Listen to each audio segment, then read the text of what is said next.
Week 3 of this Prismatic Draft League season. You know the drill by now, or if you don't, go check out the earlier weeks. It's VGC 2015. We're playing Omega Ruby and Alpha Sapphire. Or rather, we're playing Pokemon Showdown in that generation.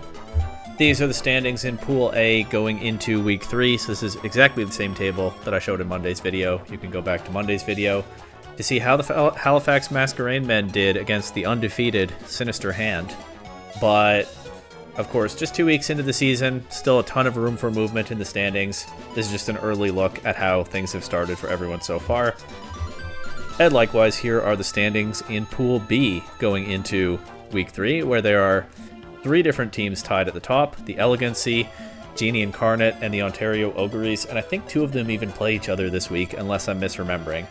But of course, we'll get to that later. First, there are a couple of trades to look at. The first one is kind of funny, but I think it makes a lot of sense. The Minnesota Marshadows have dropped Sableye and picked up Mega Sableye, which I didn't double check this, but I think it even cost the same number of points, which it's a really funny looking trade, but I do understand it. Sableye is a support Pokemon on a team that has a lot of support options already, and is heavily built around Mega Charizard Y. Mega Charizard Y, very, very strong Pokemon, but also has some clear exploitable weaknesses. You can't even run a Charty Berry on it because you have to run the Mega Stone. So there are a lot of different ways that opponents can target it, and it has a huge target on its back as the sole Mega and main attacker for this team. Mega Sableye, I mean, they said this in the Discord as well. I'm not just figuring this out myself, but Mega Sableye gives them something that they can build around for weeks where Mega Charizard Y doesn't feel like an option, or maybe they just need more than one mode that they can throw at the opponent. Mega Sableye, of course, plays very differently from regular Sableye. It's much bulkier. It doesn't get Prankster anymore, but it does get Magic Bounce, and it can play a setup mode or something like that. I know they wanted to have it already against me last week, but they didn't get the trade in on time for that. It would have been genuinely a much harder matchup if they had Mega Sableye then, right? So yeah, this makes the team a little bit more dynamic in how it can threaten opponents. It's not so all-in on Mega Charizard Y anymore. It has another Mega that it can use as a threat in a very different way, and that makes it harder for opponents to prepare for. And the cost for that is Prankster support from regular Sableye, although actually, you don't have to Mega Evolve, right? You do have to run the Mega Stone, but you can still run some Prankster disruptive techs before Mega Evolving if you want. It makes for a little bit more of a disjointed moveset, so maybe that's a hard thing to pull off. But even, worst case scenario, the cost is some Prankster support from Sableye, but Sableye doesn't have all the options that it has in newer generations anyway, and they have other support Pokemon like Jumpluff, Mr. Mime, and Aromatisse able to pick up the slack. So it's pretty funny to just trade a Pokemon straight up for its own Mega Evolved form, but I do think it makes this team a lot scarier. And meanwhile, Pendragon United have gone down from 11 Pokemon to 10. They have condensed Sneasel and Nidoking into Mamoswine. So this is, I mean, it looks very straightforwardly just like trading 2 weaker Pokemon for a stronger one with some of the best qualities of both, right? It is kind of a role compression thing. Not that Nidoking is a weak Pokemon, but I do think Mamoswine is stronger. Hits pretty hard on the physical side, big Earthquake that you can run next to Togekiss or Mega Salamence or even Wide Guard Aegislash. While Nidoking is more of a special attacker for the most part, Mamoswine has that priority with Ice Shard. Sneasel does as well, but now you have that on the same Pokemon as the big ground stab, and also Mamoswine hits harder than Sneasel. So there may be some specific tech that they're looking for here that I haven't thought about, but I think this is, again, just taking some of the best qualities of these 2 Pokemon and condensing them into one Pokemon, which is a little bit stronger than either of the others individually, and that makes it a little bit easier to put a 6 Pokemon lineup together out of everything that they have on their roster, right? And Mamoswine, again, I do think makes a lot of sense at face value, pairing with Togekiss, Aegislash, Mega Salamence, even Mega Gallade. There are a lot of ways that you can create openings for Earthquake spam with it. And then the speed control sort of from Ice Shard, the priority from Ice Shard also can come in handy. So a relatively simple trade, but one that I think makes a lot of sense. And that's it for Week 3, so now we go to the games, and who knows after last week what we're going to see there. Okay, replay time. I have enough time right now that I don't think I have to rush this one, but not infinite time. Do have a Super Bowl to watch. Trying to get this one at least recorded before new job starts. So what I think I'm going to not do is sit at team preview for a long time trying to figure out game plans. At least this time. I'm just going to call out whatever immediately stands out to me and then jump into the games. And we start with the Westwego Whiscash taking on the Ryan Green Blue Porygon 2s. On the Porygon 2s side, I see what looks like a Trick Room team largely, because they have the Bronzong and the Jellicent. We saw Jellicent do some good work spamming Water Spout last week. They have the Togekiss for Follow Me support to enable the Trick Room. They have the Mega Abomasnow, which of course hits very hard under Trick Room. Jellicent could spam Water Spout. It could also be a bulky Trick Room setter. They also have support from the Manchao with Fake Out and whatnot, so they have some options there, but it looks like Trick Room stuff. And on the Whiscash side, I did say the right names, right? Westwego Whiscash versus Ryan Green Blue Porygon 2s. They have... I don't know, this could be Rain, honestly, but then what would the Rain setter be? Maybe Ludicolo setting up Rain for itself? I don't know, but Pokemon like Metagross and Sneasel both look like giant threats into the Porygon 2's lineup generally. Metagross versus Aegislash could be an interesting head-to-head matchup here, although the Landorus could help them to keep Aegislash in check, although whether Intimidate specifically matters depends on its set. But Landorus outside of Trick Room obviously is an offensive threat into that thing. They have their Porygon 2, so they could reverse Trick Room. And yeah, Metagross potentially could go kind of nuts here, but the Ghost types on the other side could be threatening into it. So let's see what happens. And honestly, again, can't really sleep on Sneasel as an offensive threat into Ghost, Flying, Psychic, and then, of course, resisting Blizzard spam. So sure enough, Sneasel, which I think could be a kind of low-key threat here, does lead in Game 1, along with Landorus against Togekiss and Bronzong.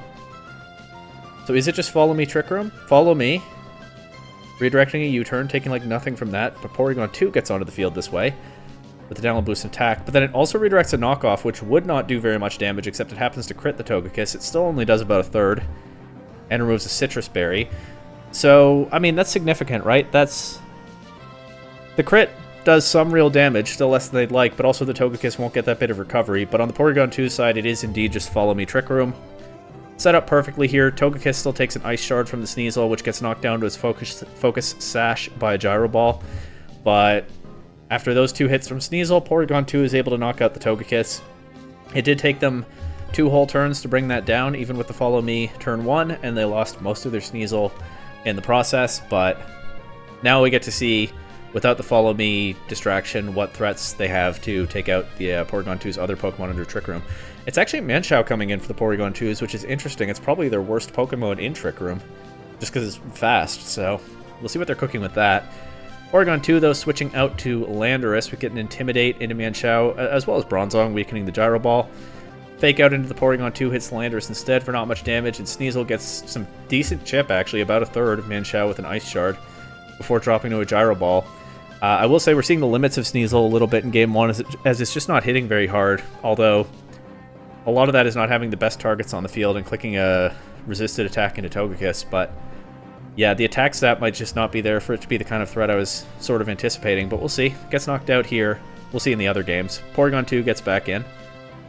Bronzong goes for Hypnosis and puts the Landorus to sleep. That's a good tech. Takes a Thunderbolt really well, and Porygon 2 is just wiped out by a high jump kick crit. Porygon 2 is pretty bulky. I bet that crit mattered. Now we see the Metagross come in. We see Aegislash is the last Pokemon this game for the Porygon 2s. They didn't bring the Mega Abomasnow. They will have to face down Mega Metagross. FireGoat100 in the chat. Protecting around a Hypnosis, and Trick Room ends. And the Porygon 2s never got their Aegislash going under Trick Room doing damage, right? It came in right at the very end. They got the Bronzong spamming Hypnosis and Trick Room. I mean, they took 2 KOs, so the Trick Room worked out pretty well for them, even though they didn't play it in the way you'd expect. But Aegislash probably wants that to be back up here to threaten these two.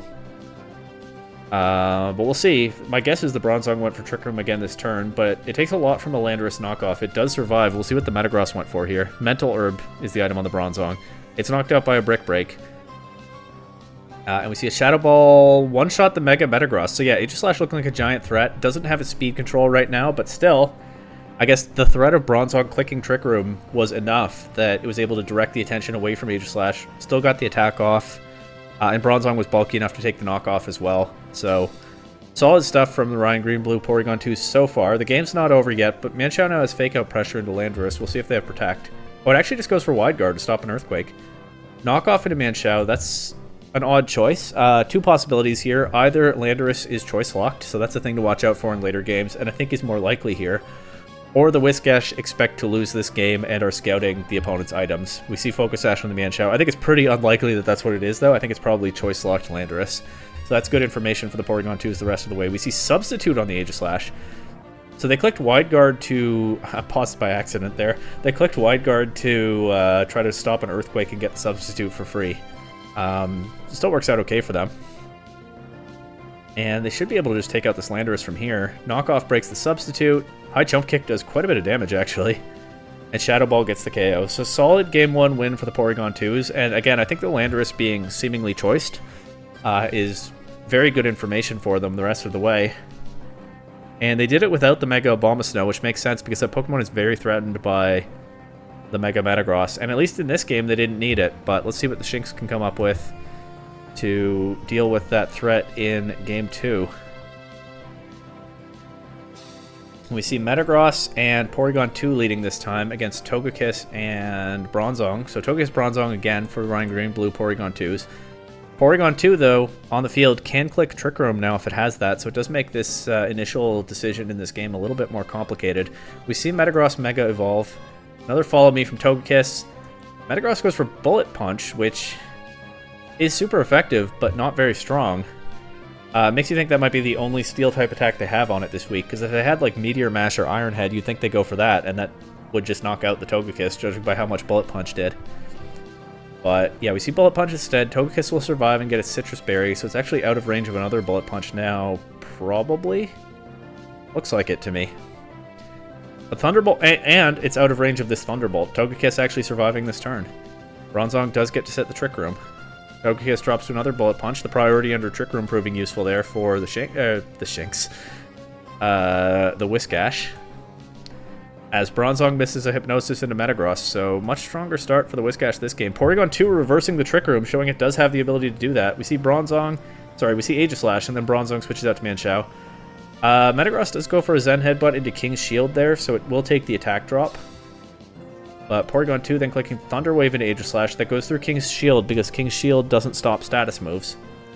So Aegislash is paralyzed, which is fine. It's slow anyway. It just has to worry about full paras. But it does get the attack drop into Mega Metagross at least. And what are they trying to set up here? Is it Fake Out pressure into something? We see the Metagross switch out for Ludicolo. Oh, it's actually a double switch. Or the Whiscash as they show Ludicolo and Gastrodon in the back. It could be Surf to set up Storm Drain. Although that doesn't look super strong in this matchup, but we'll see. Especially with Wide Guard on the field against it. But we see the Fake Out into Ludicolo as Aegislash is going for an attack here. It's Shadow Ball into Ludicolo. Ludicolo takes that pretty well. Could be Assault Vest Ludicolo. That's a very reasonable item on that Pokemon, but I have no idea of the calc into Ludicolo, so I don't know if it has to be Assault Vest or not. We see Bronzong switch back in. Aegislash goes for a King's Shield. It's fully paralyzed, but it does still change into its shield form, which means it's a lot bulkier. Will better take a hit than it would have in its blade form, but it doesn't get to protect itself from any hits coming out. We see Fake Out from the Ludicolo, does like nothing to Bronzong. Earth Power and Aegislash, that does a lot of damage actually. I think it would have KO'd blade form. So the fact that it still transforms even when it doesn't successfully execute the move is a little bit of a lifeline for the Porygon 2s there, but they would much rather have actually executed the King's Shield. And we know it used King's Shield, by the way, because that's the only way that it changes back into blade form, or shield form. Any attack changes it into blade form, but only King's Shield changes it into shield form. There we go. Porygon 2 switching back in, both teams pivoting around. Aegislash will switch out to Manchow. It is Surf from the Gastrodon, actually, not from the Ludicolo. So it chips their Porygon 2 a little bit, but it does more to the other Pokemon. Not much to Bronzong. Gastrodon takes a nap. The Hypnosis is still a problem for the Whiscash here. Mega Metagross switching in on a Fake Out, not taking much damage from that. But this creates an opening, along with the Gastrodon being asleep, for Bronzong to set the Trick Room. Metagross has higher base speed than Manchow after it Mega Evolves. Okay. So Manchow is still kind of a weird Pokemon in Trick Room, but with Gastrodon asleep and Mega Metagross probably faster. I mean, the Bullet Punch is still a threat anyway with the priority, but it might get a chance to do some damage here. Instead, it switches out to Aegislash. Aegislash is still fairly low and paralyzed. It takes a Bullet Punch, no problem. Mega Metagross dodges a Hypnosis, but then Gastrodon wakes up. Surf misses the KO on Aegislash. Surf chips everyone, but it misses the KO on Aegislash most importantly. That shield form coming in clutch again. Aegislash will get some leftovers recovery. I'm only noticing now that it has leftovers. And it's paralyzed. It should get a chance to attack. We know it takes another I mean, actually, does it take another Bullet Punch? I think it probably does, but...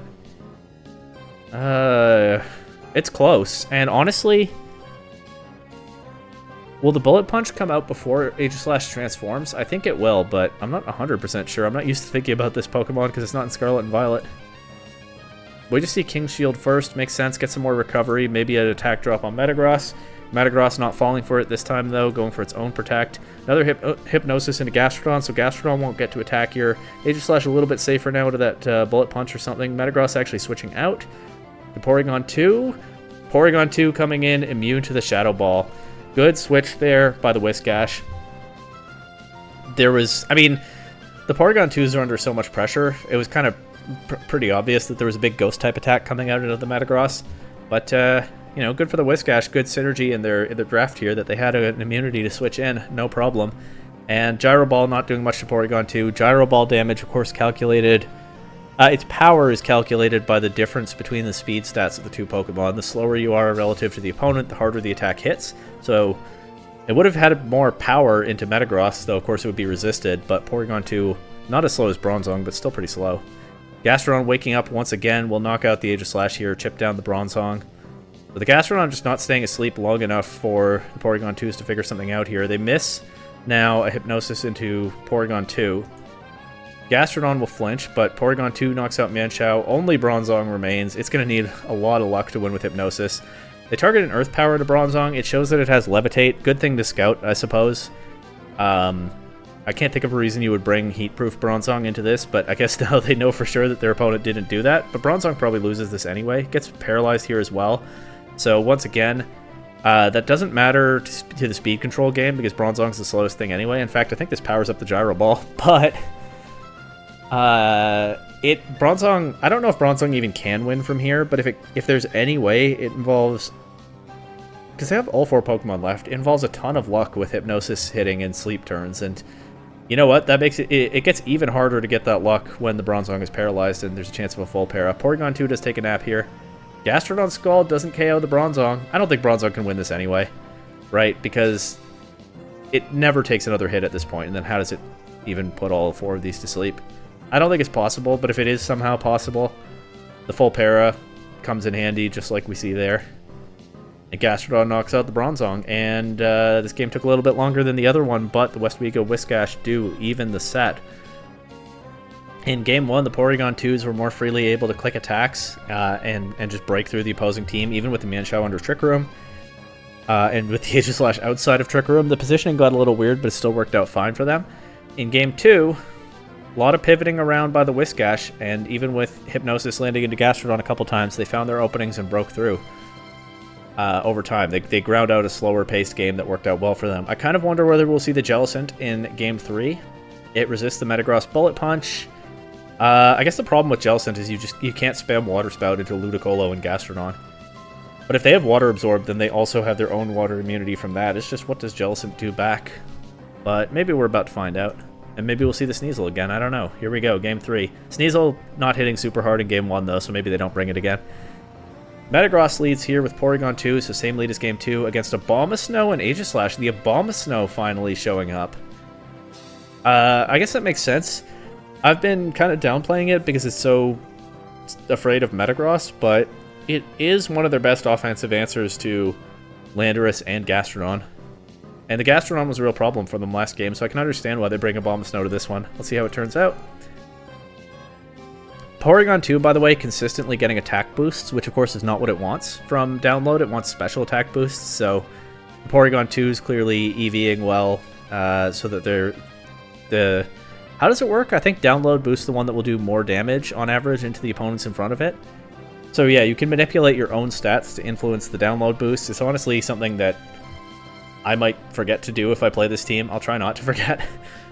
But the Porygon 2 seem to have nailed that because the opponent's Porygon 2 is getting the attack boost that it doesn't want every time. Abomasnow Mega Evolves, so does Metagross, by the way. Abomasnow takes a lot from a Brick Break, but is still able to throw back a Blizzard. Doesn't do a whole lot of damage, and he freezes, no freezes.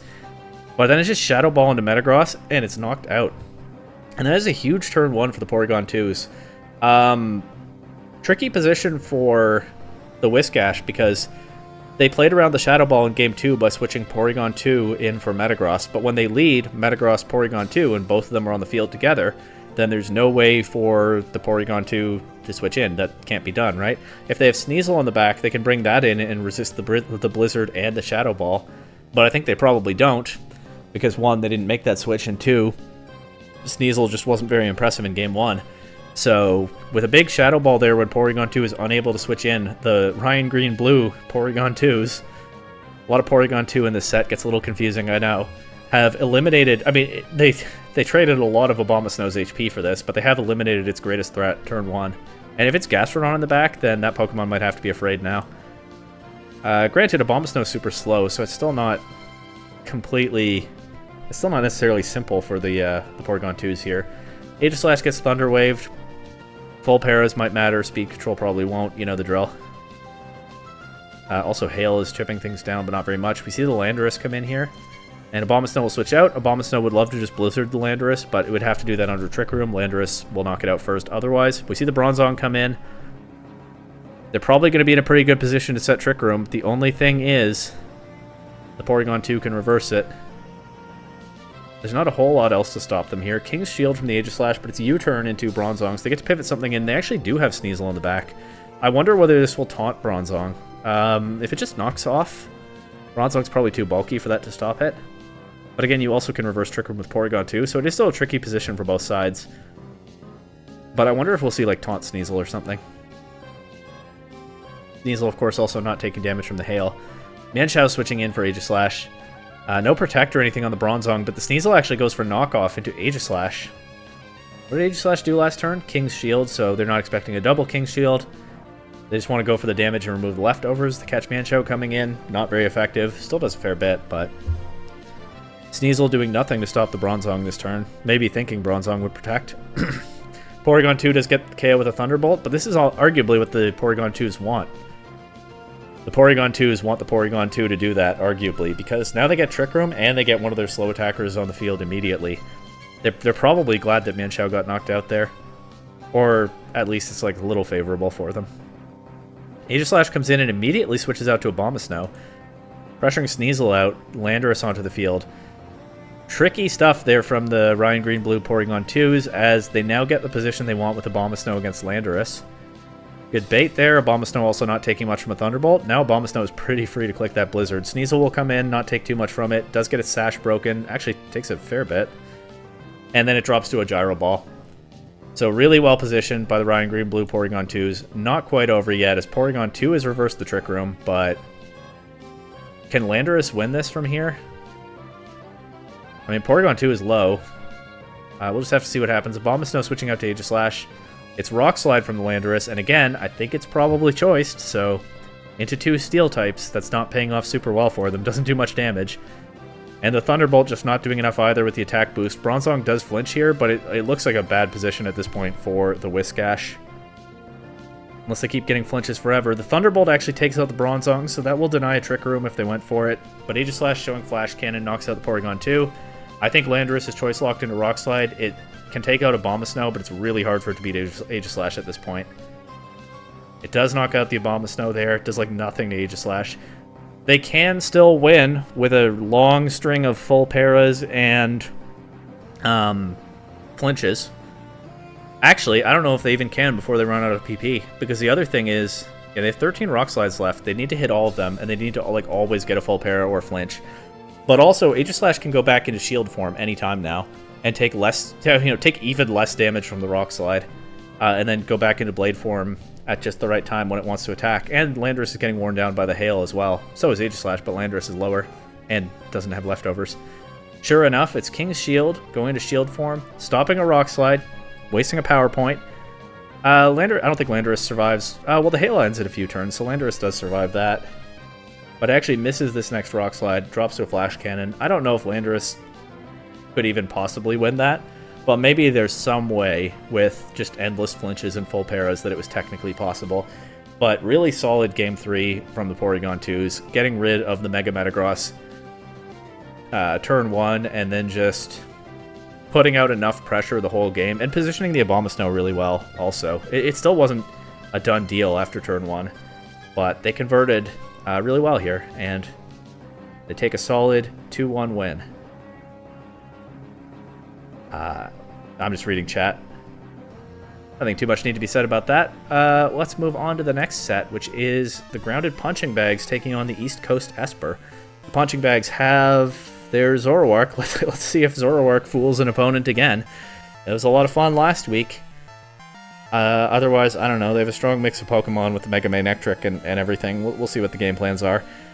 On the Espurr side, they've brought both Mega Lucario and Mega Salamence, which is interesting. I don't know which one I prefer in this matchup. Probably Salamence, because it resists Infernape Stab, Samurott Stab. There's nothing that it's super afraid of on the other side. Of course, there could be like a Hidden Power Ice on anything, or an Ice Beam on Samurott, but I mean, Salamence isn't good into Klinklang.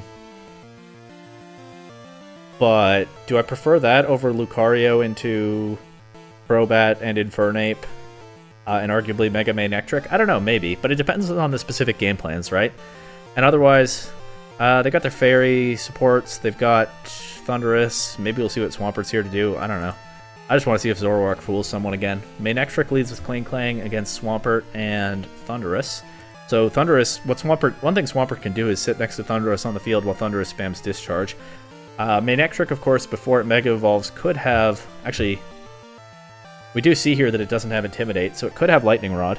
Wait, no, it only has Intimidate when it's Mega Evolved. My bad. Some of these Mega abilities are a little hard for me to keep track of.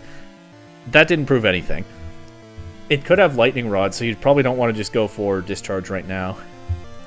But then it's threatened by Swampert with the Ground Stab. Of course, it could be Zoroark, but Swampert also threatens it with Ground-type attacks, and that's...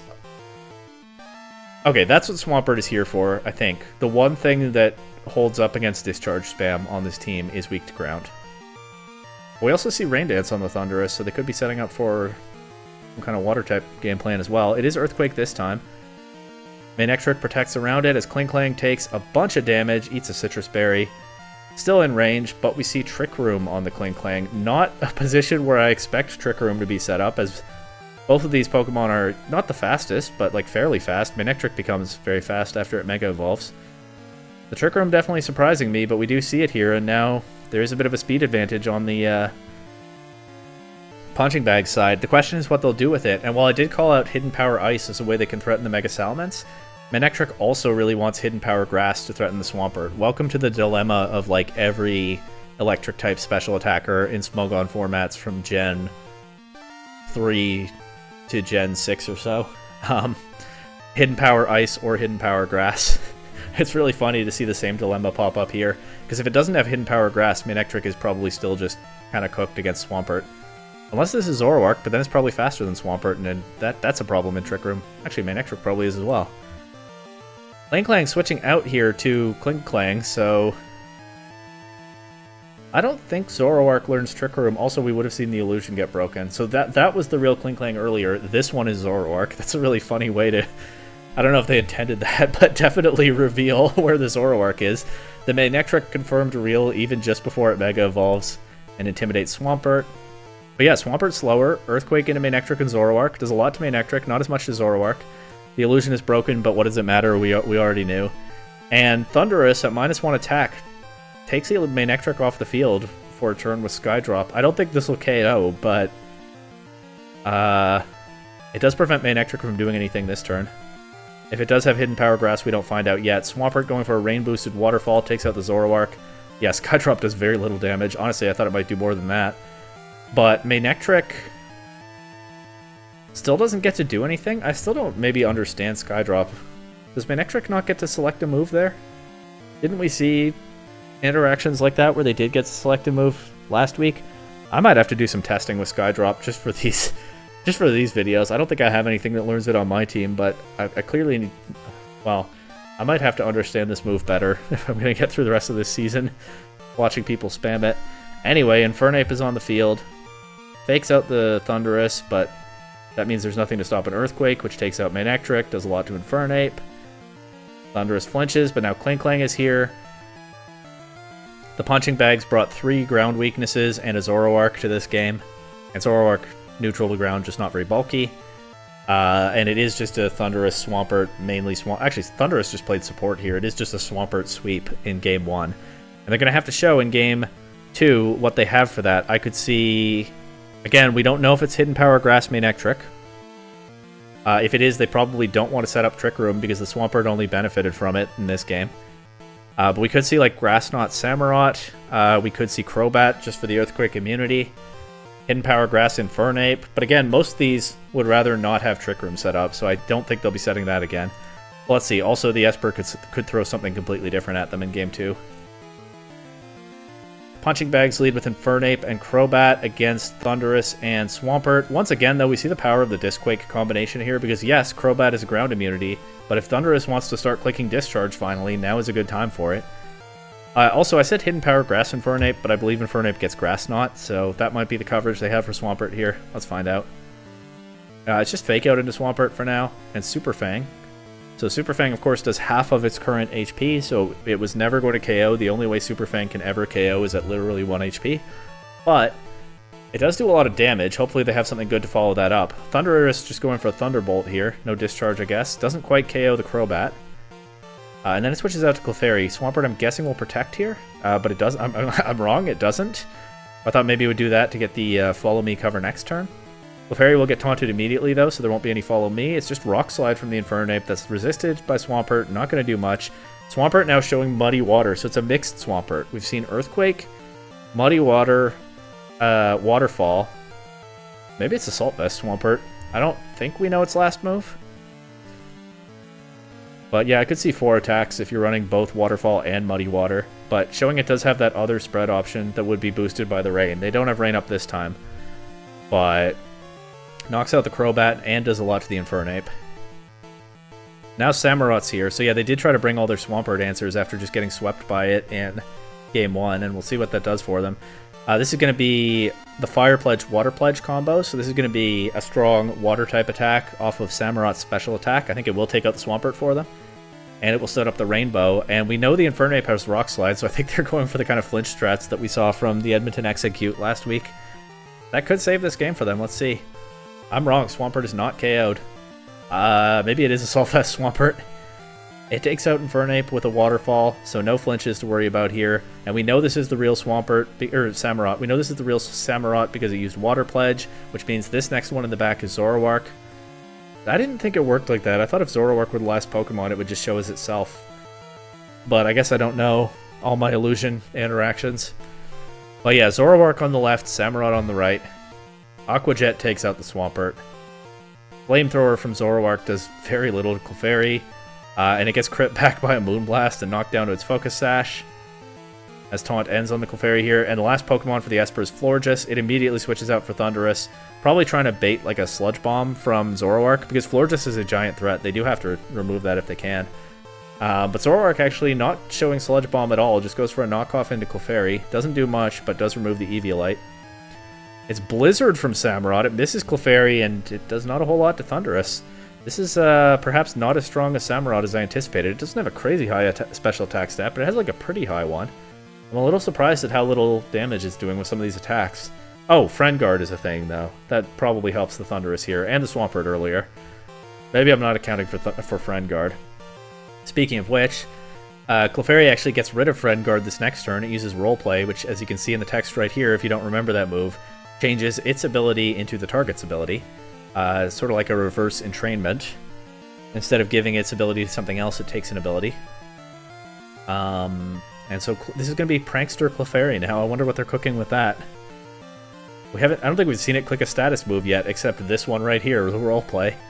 Zoroark protecting here as Thundurus goes for Thunder Wave into Samurott. Doesn't stop a Blizzard, but the Blizzard misses both targets.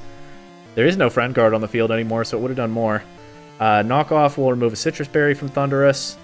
Thunderbolt will go into a Wakan Berry for Samurott, so it doesn't KO. Clefairy just going for Moonblast. Samurott, paralyzed, lands a Blizzard into Clefairy, but not Thundurus, doesn't KO. Clefairy switches out to Florges. Sky Drop from the Thundurus. Are they just trying to show off their text now? We see the Florges go for Calm Mind. Blizzard misses Thundurus. It honestly could hurt their team's stats, right? If they'd let Thundurus go down there.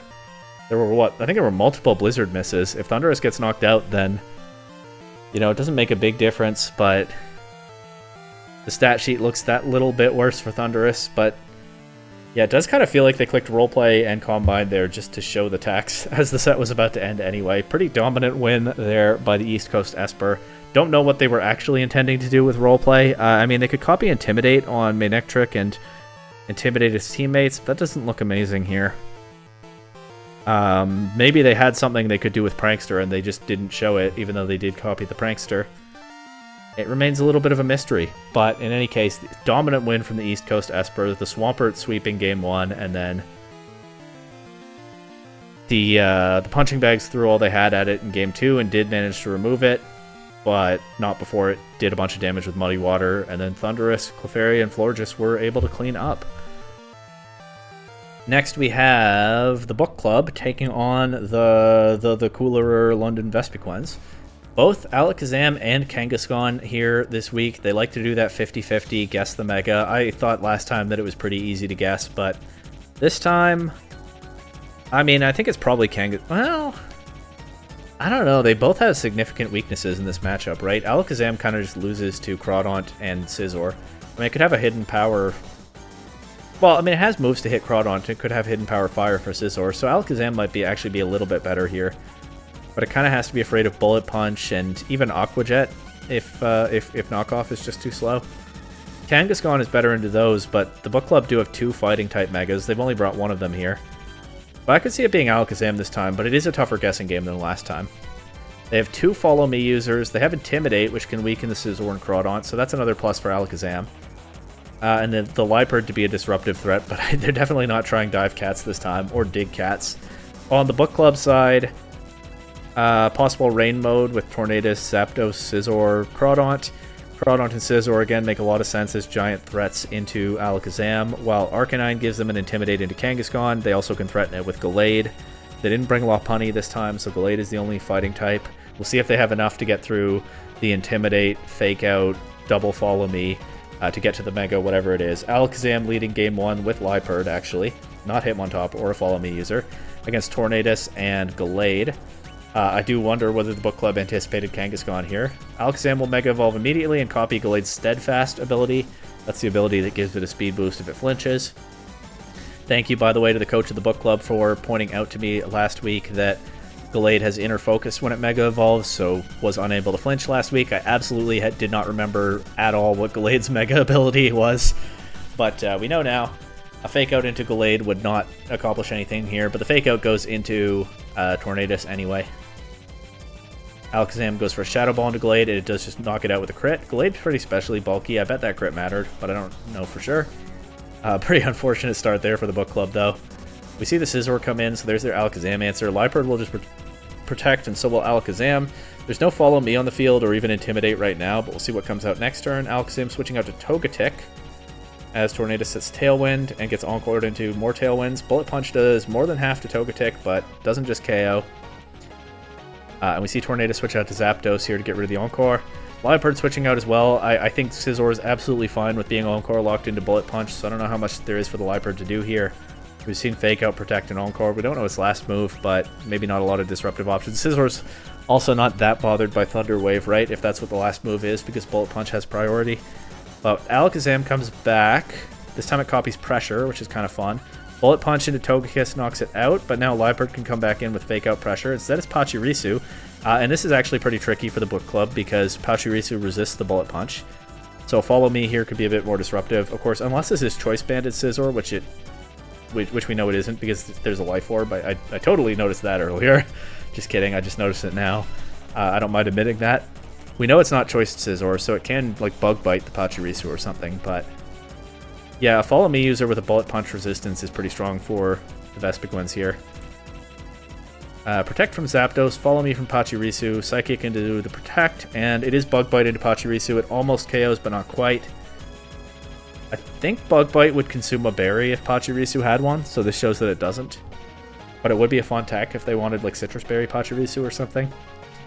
Anyway, we see Follow Me as Tornadus switches back in. Pachirisu is taken out by a Bullet Punch. They probably took their chances targeting that into Alakazam, but it does get redirected here. Focus Blast, though, missing the Scizor. The Scizor still here, still threatening. There is the Fake Out pressure from the Liepard. Scizor not protecting. I'd be worried if I were them about a Fake Out into Scizor. But the Fake Out goes into Tornadus, so this decision could pay off for the Book Club. Bullet Punch in Alakazam, doesn't quite KO. Focus Blast connects this time and knocks out the Scizor. And it's just Tornadus and Zapdos now, but they can... The Fake Out pressure is gone now. They can Tailwind and attack Alakazam. So it still looks pretty good for the Book Club here, I think. Alakazam just protecting, though. Zapdos also protects. Oh, that leaves it vulnerable to Encore. As Foul Play is the Liepard's last move. No Thunder Wave. So Encore is the only... Fake Out and Encore are the only disruptive techs it has. Misses the KO on Tornadus, but yeah, Zapdos is vulnerable to the Encore now, and I think they needed Zapdos to take out the Alakazam. The Encore goes into Tornadus. Apparently I can't read anything in this set. The Encore goes into Tornadus, locking it into Rain Dance. It's just a Psychic into Zapdos. Zapdos, pretty bulky by Gen 6 standards, does survive. And takes out Alakazam with a Thunder. Is that why they played it this way? Does Zapdos not have an accurate way to hit Alakazam? Is it just all in on Thunder? Because I was wondering why they didn't just Tailwind and attack. I think that still would have been better, and you just take the 70% chance to hit. But if Zapdos is relying on Thunder to do big damage, I understand why they would play this way, focusing on setting the Rain first. Again, I do think it's probably still the worst way to play, but the game plan makes more sense to me now. But the Alakazam is gone. It is actually just Liepard left for the Vespiquens, so... Wait, but they can cheese this with Encore, maybe? Zapdos getting locked into Protect here. Tornadus gets out of the Encore lock, but it can be locked right back in, and it is... Oh, what an endgame. Just as I thought the Book Club had this. The Encore ends... does that mean it ran out of PP? Is that how that works? That one ended really quickly. Did it run out of Rain Dances? I think it must have. Yeah, that was the last one. Okay. Those PP went by quickly. I don't think Rain Dance is affected by pressure, right? Because it doesn't target the Alakazam. The Alakazam did have pressure, but I don't think that would affect Rain Dance. How many times did it click Rain Dance? Maybe it is affected? I don't think so. Hang on. 1. It doesn't feel like it clicked it 8 times. 2, 3, 4, 5, 6. 6 times. Was it affected by pressure? I don't... Oh. Might be another trip to Bulbapedia for this one. We see Skydrop now, once again. It does a fair bit of damage, actually, to Liepard, and Zapdos will now get to Thunderbolt. It has Thunderbolt, along with Thunder, so I don't think they needed to play toward the rain stuff, but maybe I shouldn't be too critical, because it does work out for them, as the Book Club, despite some difficulties against the Alakazam, and 2 Follow Me users do take this one. But let's see now what adjustments the opponent has for them in Game 2. I bet it's going to be something interesting. Okay, we see Kangaskhan. It is Kangaskhan this time, leading with Togetic against Tornadus and Crawdaunt. Crawdaunt here probably to threaten the Alakazam immediately, though it does have to be somewhat afraid of Focus Blast, but moot point anyway, as it's not Alakazam this time. Kangaskhan, Togekiss. Let me get my head together here. Tornadus removing Togetic from the field with Skydrop. We've seen this one before. Togetic is a flying type. It will be immune to the Skydrop damage. But if it went for Follow Me this turn, it would still, the redirection would be gone once it was launched into the air, carried into the air. So they clicked Skydrop here to stop Follow Me, presumably. Even though Togetic will take no damage from it later. If I knew Skydrop was going to play such a big role this season, I don't know, maybe I would have drafted something that can learn it. I'm a little sad now to know that Staraptor can't. Anyway, Power Up Punch into Crawdaunt with Parental Bond, so 2 attack boosts here. About half to Crawdaunt overall. Crabhammer misses Kangaskhan. Unfortunate for the Book Club there as they switch out to Scizor. There's the end of the Skydrop. Power Up Punch into Scizor. I mean, the damage is going to add up now, right? Kangaskhan gets the +4 attack out of that. As Togetic sets Tailwind. And yeah, Togetic got to pick a move while it was up in the sky and executed after the Skydrop ended. So what happened with Manectric in that other set? I don't know. Let me know in the comments if you know. We see Follow Me. from the Togetic now, and return +4 return knocks Tornadus down to a Focus Sash. Okay. And then with the Parental Bond, the second hit knocks it out. The Scizor went for Bug Bite instead of Bullet Punch. Unfortunate. We know Bullet Punch doesn't one-shot anyway, but Bug Bite's really not going to do much into Togetic. And these Pokemon are both pretty vulnerable against +4 Kangaskhan now. Yeah, Bullet Punch doesn't get the KO. +4 return takes out Scizor without even needing the Parental Bond. Crabhammer connects, and it does KO the Togetic, but Kangaskhan's still here at full HP. We do see Mega Gallade hit the field now. But there is still Tailwind on the Vespiquen side, so Gallade pressure to protect this turn. We see Follow Me from the Pachirisu, not even really covering for anything as Crawdaunt is just knocked out. And Gallade will be redirected now, and Kangaskhan moving first anyway because it went for Sucker Punch. If Gallade had attacked, it would have just hit the Pachirisu, and it would have been knocked out by return anyway. But yeah, I said that I thought Alakazam looked better in this matchup, but Kangaskhan making me look like a fool with this pretty straightforward sweep thanks to two Follow Me clicking teammates. And yeah, Crawdaunt not going for Protect at the end of Tailwind there.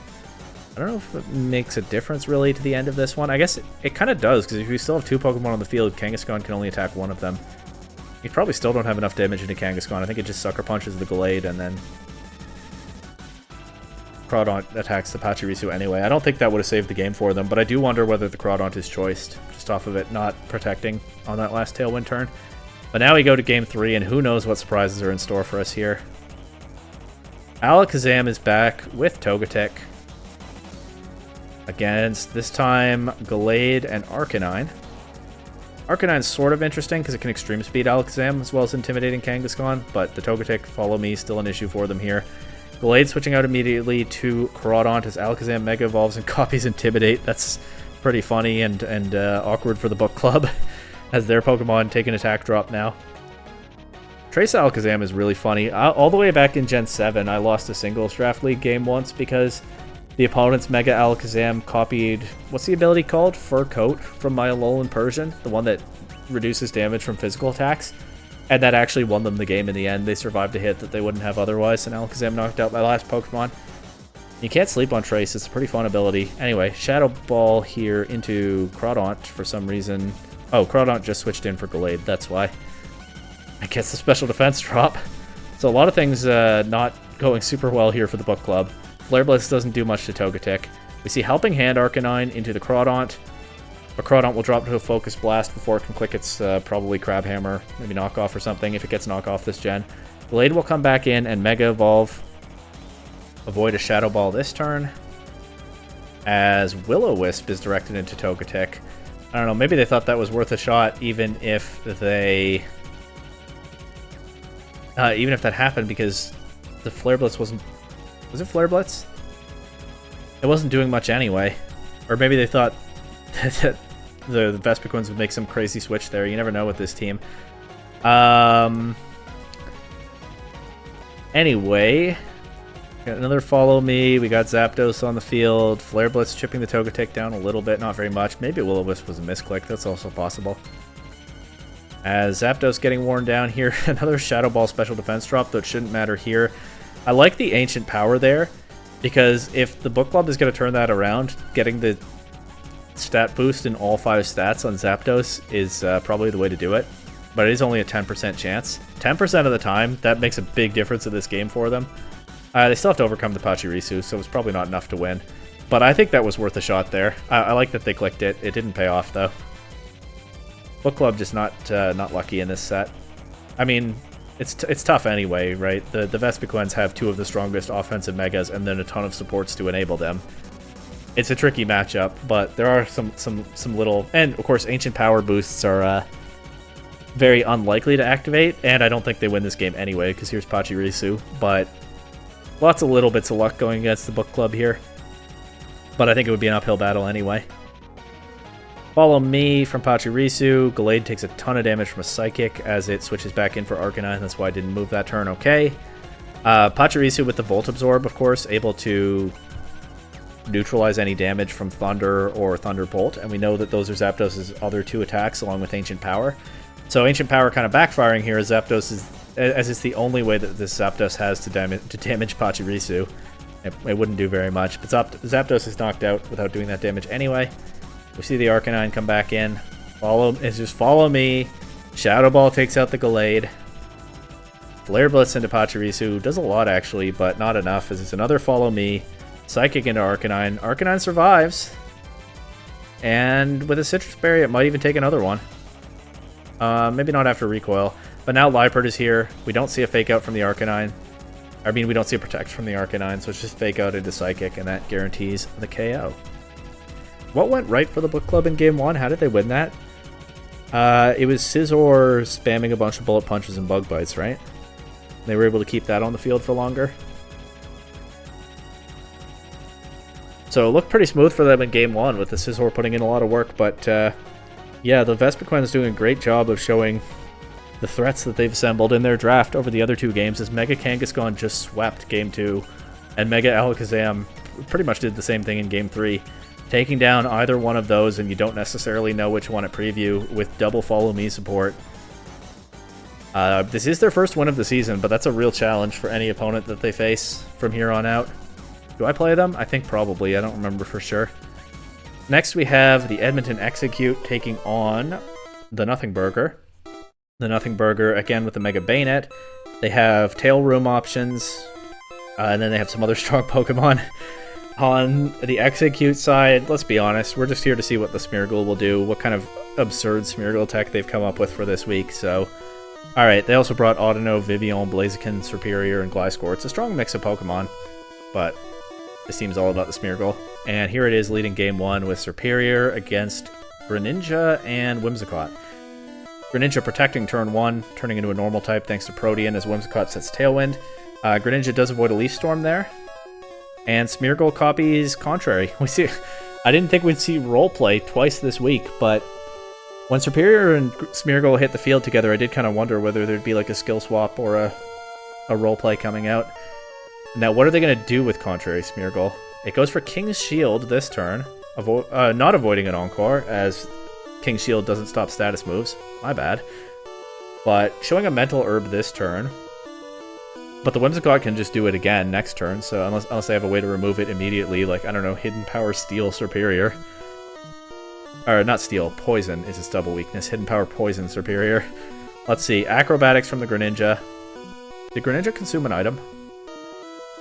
It's possible that it doesn't have an item, but more likely something consumable that we haven't seen activate, so this will probably be not full power Acrobatics.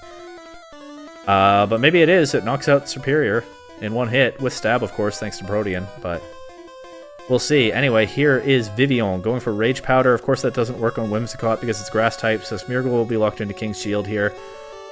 But it does redirect a Low Kick from Greninja, so Vivillon shouldn't take much from this. Probably should have gone for Acrobatics instead. See the King's Shield fail. Serperior giving up Contrary. We don't, or not Serperior, Smeargle giving up Contrary. We don't get to see this game what it's supposed to do with that, as we see Blaziken as their last Pokemon here. Another Rage Powder, but this time it is Acrobatics coming out. It wipes out the Vivillon.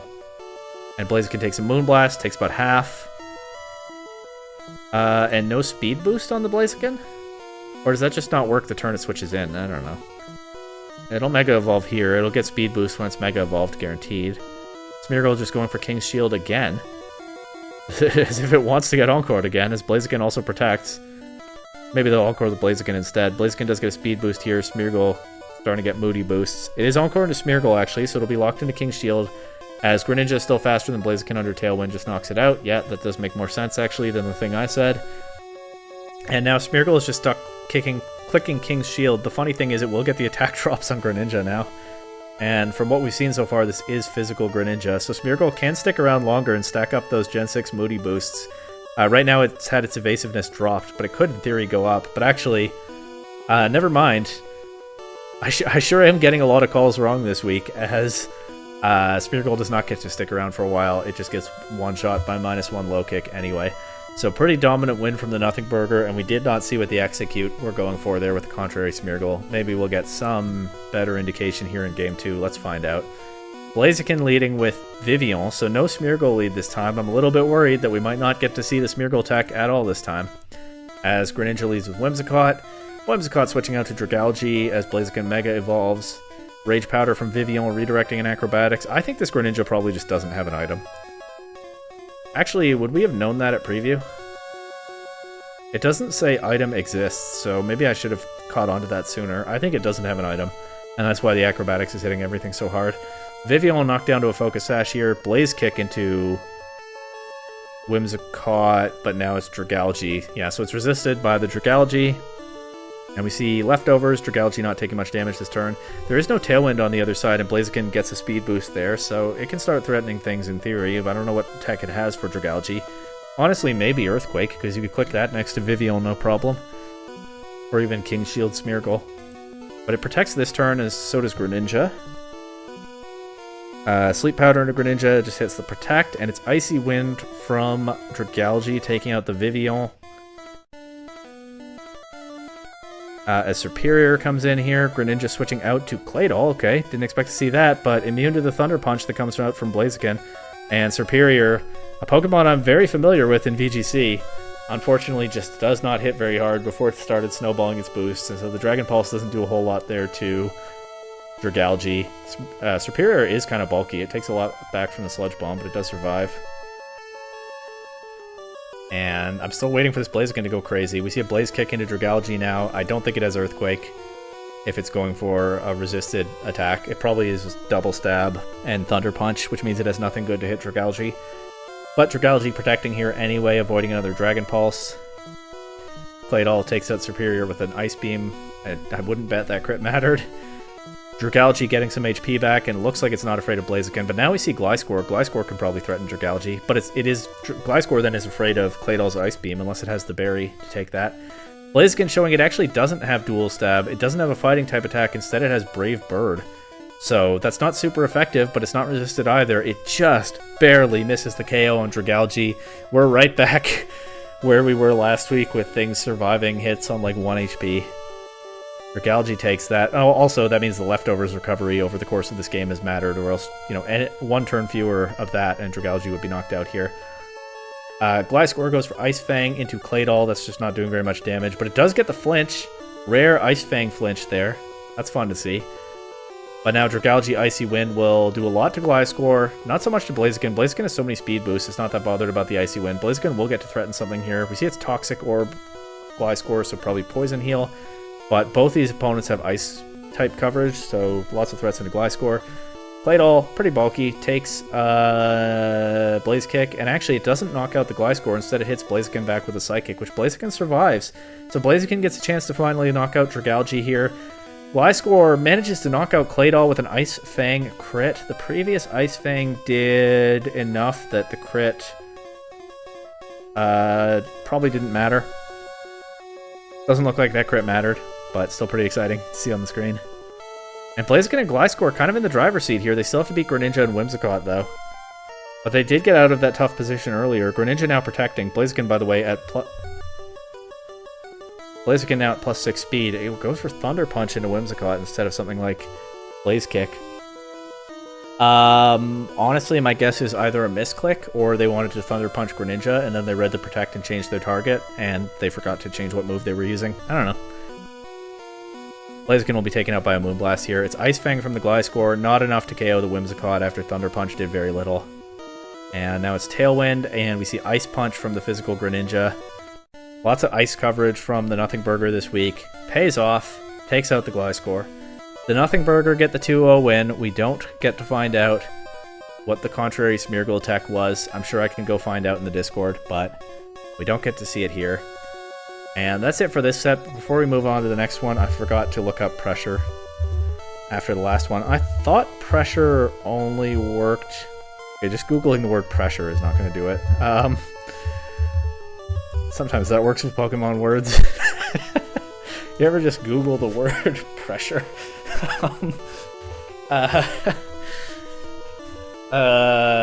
thought it only worked on things that targeted the user, but maybe Rain Dance, for those purposes, targets everything on the field. I don't know. Using a move? This is a move targeting the Pokemon that has Pressure.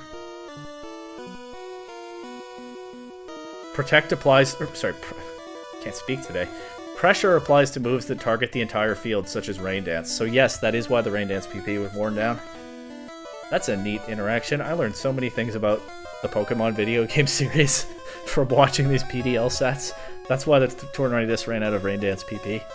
Not that it mattered a huge amount. And if anyone actually wanted to learn from me Googling pressure, well, hopefully we can do better than the AI overview. Here's the dictionary definition right there. This is what that Mega Alakazam was doing to the Tornadus earlier.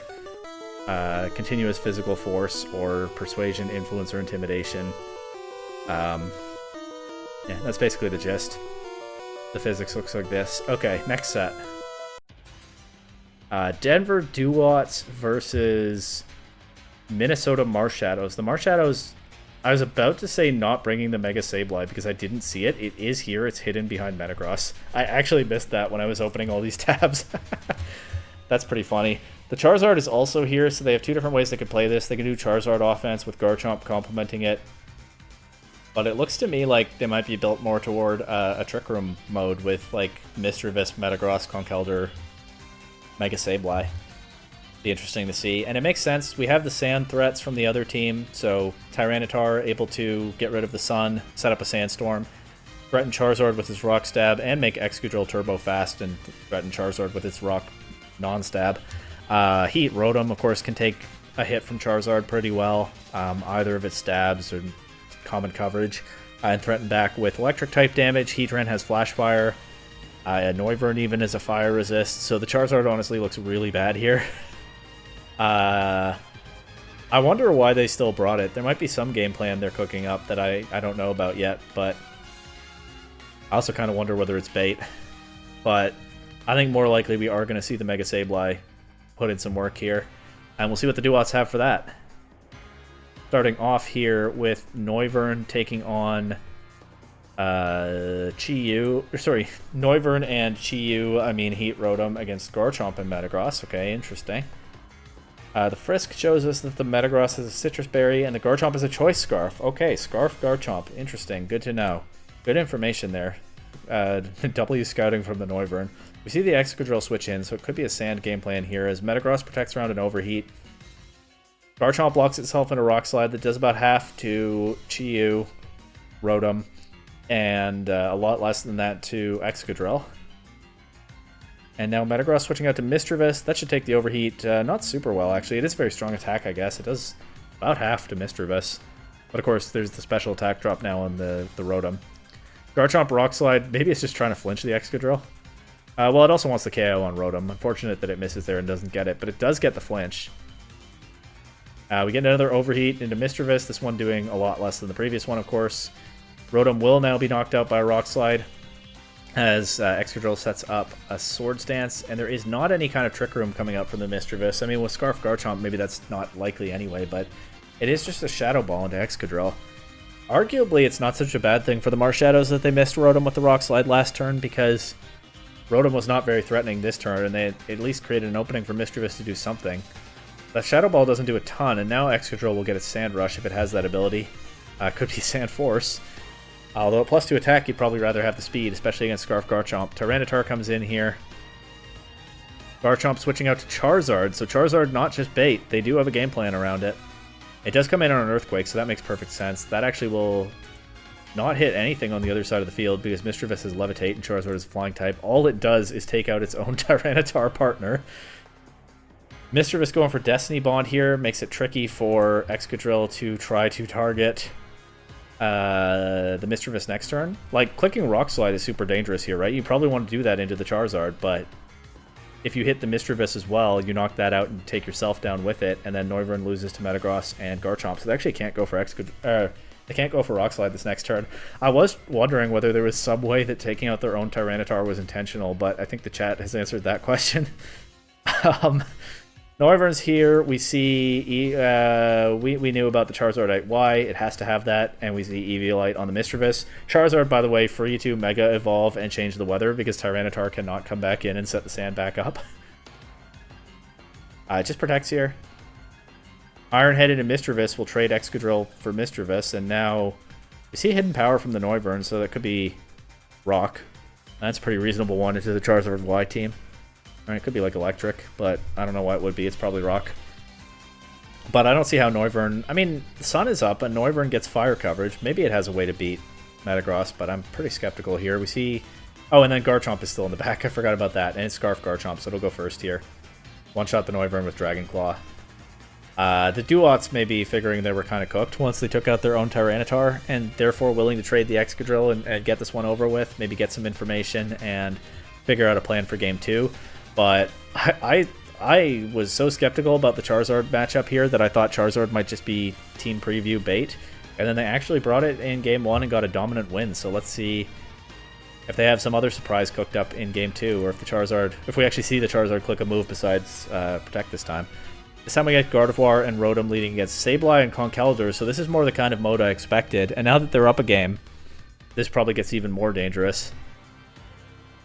We see immediate Mega Evolution on the Gardevoir. The Sableye not Mega Evolving right now, just going for Fake Out to flinch the Gardevoir. As Volt Switch chips the Conkeldurr a bit, gets Rotom off the field, and they almost got me. I was about to say Hydreigon, but no, it gets Noivern in.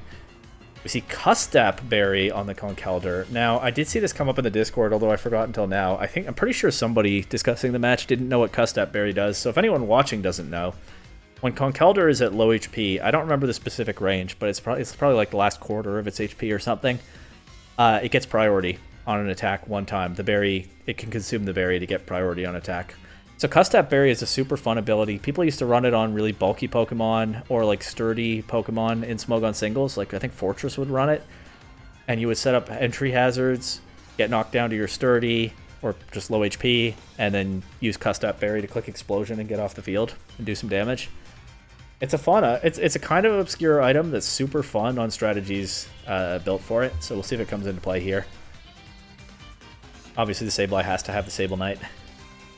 Drain Punch into Noivern, trying to hit the Rotom. And it still does some decent chip and some decent recovery for Conkeldurr. Now that switches out from Metagross. Metagross looks super threatening in this position. Sableye will Mega Evolve. Metagross taking not very much from a U-turn, but Rotom gets the position back in against Metagross.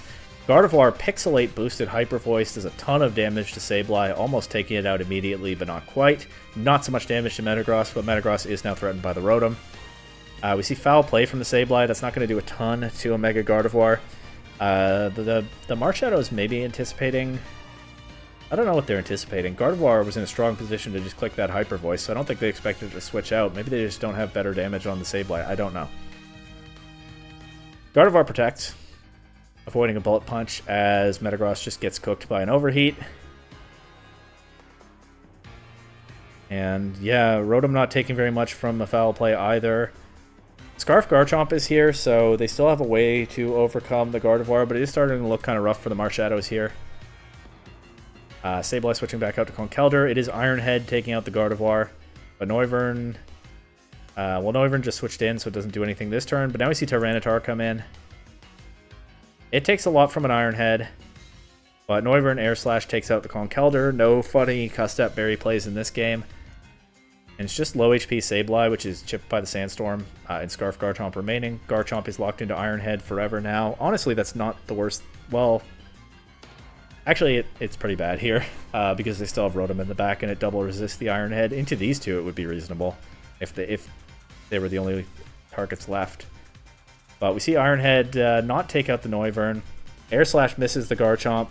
Could have Sand Veil. Actually, it definitely has Sand Veil because Tyranitar just clicked Dragon Claw into it and didn't take Rough Skin damage.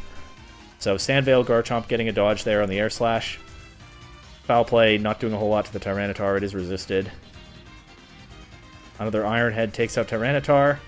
But again, Rotom in the back probably just wins. Garchomp makes a decent last stand there. And a Foul Play crit takes out the Hydreigon. But Garchomp actually, what even knocked out the Garchomp there? It was an Air Slash, okay. So it's just Sableye versus Rotom, and Rotom gets to just outspeed and KO. It's super funny that I thought the Charizard looked questionable and the other mode looked better here, and then Charizard itself didn't do much, but that mode dominated Game 1, and then the Mega Sableye, honestly, not a very impressive debut here in Game 2. Didn't look like it was really able to do very much into this team. So we'll see what the Marshadows come up with for Game 3, whether they go back to focusing on the Scarf Chomp with the Charizard in the back, or... I mean, the Conkeldurr looked like it had potential. It just is badly threatened by Rotom and... not Rotom, Noivern and Gardevoir. But we'll see. Excadrill leading with Tyranitar this time against Conkeldurr and Sableye. Okay, we're back to the Sableye stuff. I hope it shows more that it can do in this game. But first we'll see Gardevoir switch in on a fake out. Excadrills are going straight for the Swords Dance, but immediately getting hit by a Drain Punch. Knock down its Focus Sash. If Conkeldurr has Mach Punch, then this Excadrill might not be well positioned to do very much, although Conkeldurr is threatened by the Gardevoir, so that Mach Punch might not be worth it. Gardevoir will Mega Evolve here. Conkeldurr does stay in, and Excadrill protects as Conkeldurr goes for Wide Guard to stop the Hyper Voice. And Sableye pretty much not Mega Evolving here, and pretty much getting a free turn probably to do what it wants. Hyper Voice is stopped by the Wide Guard. The Marshadows not showing that until Game 3. What Sableye wants is a foul play into Excadrill, so that just hits the Protect. Another Wide Guard from Conkeldurr. What does Gardevoir have to get past it? We see Sableye not Mega Evolving, so it still has Prankster, showing the Prankster Will-O-Wisp into the Excadrill, mitigating damage from it this turn, and then the burn damage will knock it out. Sableye takes an Iron Head thanks to the burn. Gardevoir uses Psychic to wipe out Conkeldurr, no more Wide Guard. The Gardevoir is still putting out a ton of pressure. Is the Scarf Iron Head Garchomp still there in the back, or the Charizard with its Fairy Resistance? Charizard is tricky though, because Tyranitar can come in and set the sand back up if it's taken away. We see Noivern come in first, and then there's the Scarf Garchomp. Locks into Dragon Claw, taking out the Noivern, but leaving itself vulnerable to Gardevoir as there's no more Wide Guard. Hyper Voice takes out Sableye. Does not KO Garchomp. Garchomp, like so many things this season, holding on at about 1 HP. However, it is choice locked into an attack that does not affect Gardevoir, and it cannot switch out as it only has one teammate remaining. And Dragon Claw will only do so much to Tyranitar. So unfortunately, Garchomp really wishes it could click Iron Head now. Tyranitar will come in. It's Charizard on the other side, so Charizard does get Weather Control. But we know it doesn't have a Charty Berry because it has Charizardite Y. It Mega Evolves. It can take a Hyper Voice well, but not a Rock Slide. Just protecting this turn. Scarf Garchomp going for the Dragon Claw into Tyranitar. That's less than half. Garchomp drops to a Hyper Voice. Can't even get bailed out by Sand Veil because its teammate got rid of the sand. And the Tyranitar showing the Rock Slide. Does Charizard have something to take out the Tyranitar? Charizard does get Focus Blast. So this might be what the Marshadows are playing toward here. Just get what damage they can on Tyranitar with the Dragon Claw, and then try to take it out with a Focus Blast. And then hope that Charizard beats Gardevoir from there.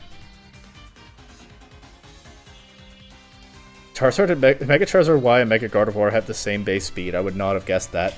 And we know they don't have items that boost their speed. But this can work, maybe. I don't know the calcs or anything, but if Charizard can land a Focus Blast into Tyranitar, it might not be over. Gardevoir goes first. It's not Focus Blast, it's Hidden Power, probably Fighting type. Guaranteed to hit, unlike Focus Blast, but not powerful enough. Tyranitar just holds on. If that is Hidden Power Fighting, then Focus Blast would have KO'd, but only if it connected. So, you know, pros and cons in the builder to each of those choices. Tyranitar takes out Charizard. We also don't know whether Charizard and Gardevoir were speed tied or Gardevoir was just faster. If Gardevoir's faster, then I think it beats Charizard anyway, because that looks like it's in range of another Psychic. Yeah, definitely Psychic does more than half. But if they were speed tying, and that Hidden Power crit, or just did a little more into this set, or it was Focus Blast, then the Marshadows could have won it. It was a close one, like say in the chat here. Even though it looks like Gardevoir kind of dominated this game. There were ways it could conceivably have gone differently, but it doesn't do that this time. It looks like it was Hidden Power Fighting, which, yeah, a lot more accurate than Focus Blast, but also a lot weaker. Heat Wave wouldn't KO the Gardevoir. Anyway, fun game, fun set. The Dewotts do take this one. I did even talk in the trade analysis about how you can kind of split the difference with your Sableye sets, right? Because you can keep Prankster before you Mega Evolve, and you can do stuff like Prankster Will-O-Wisp, but I think we did see the weakness of that approach here, as the Sableye just didn't have the tools to hit hard, or really do much at all after it Mega Evolved in this matchup. I mean, getting bulkier and clicking Will-O-Wisp is still something, but I do think the Mega Sableye trade makes a lot of sense, but it might be a trickier Pokemon to use than it seems at first glance. Granted, it was also just heavily pressured by the Mega Gardevoir in this one. So, tough situation for it. Next, we have the Yosemite Yolteons taking on the Azurbe Chatots. The Chatots have brought the Gothorita, but I don't see any Perish Song, unless Dusknoir can learn it. But if Dusknoir can learn Perish Song, I don't know about that. So they're just fighting Trapping with Trapping? Dunno. Actually, Gothorita notably is able to switch out against Mega Gengar because Shadow Tag users can't trap each other. That's the original out from Shadow Tag before Ghost types got trapping immunity. Almost certainly is the case because back in Gen 3 when Wobbuffet got Shadow Tag, and I don't think anything else did, this is the reason that Wobbuffet was banned from Smogon OU back then. Wobbuffet would trap each other on the field, and they had no way to do enough damage to knock each other out. I'm not even sure that their struggle when they ran out of PP overcame Leftovers recovery. So if you ever got into a position with two Wobbuffet facing each other on the field, it was just an endless game. And then from Gen 4 on, Shadow Tag users have been unable to trap each other. Just a fun bit of Pokemon trivia there. Genuinely, that might be the reason they brought Gothorita, just because they can switch it out against Gengar. That and Dusknoir are the only two things here that can. Mega Gengar, of course, not regular Gengar. And then they can also threaten it with Crocodile, maybe Lucario, depending on the set. We see Mega Sceptile here and not Mega Blastoise. That's kind of interesting since Mega Blastoise has kind of been treated like the main carry in a lot of Chatots game plans so far. We'll see what they're cooking with that. As for the Yolteons, I'm not going to spend too much time on this. They've got a strong, well-rounded mix of Pokemon. I want to see what the Ditto does. Ditto's always fun to watch. Let's jump into game one. Raichu leads with Ditto. I love lead Ditto against Talonflame and Lucario. Ditto will turn into Talonflame. Lead Ditto is always so much fun. And let's see. Fake out into Talonflame.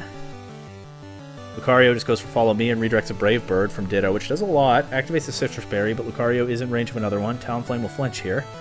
Another Follow Me. Ditto with the Brave Bird, and it's Brave Bird back from Talonflame knocking out the Ditto.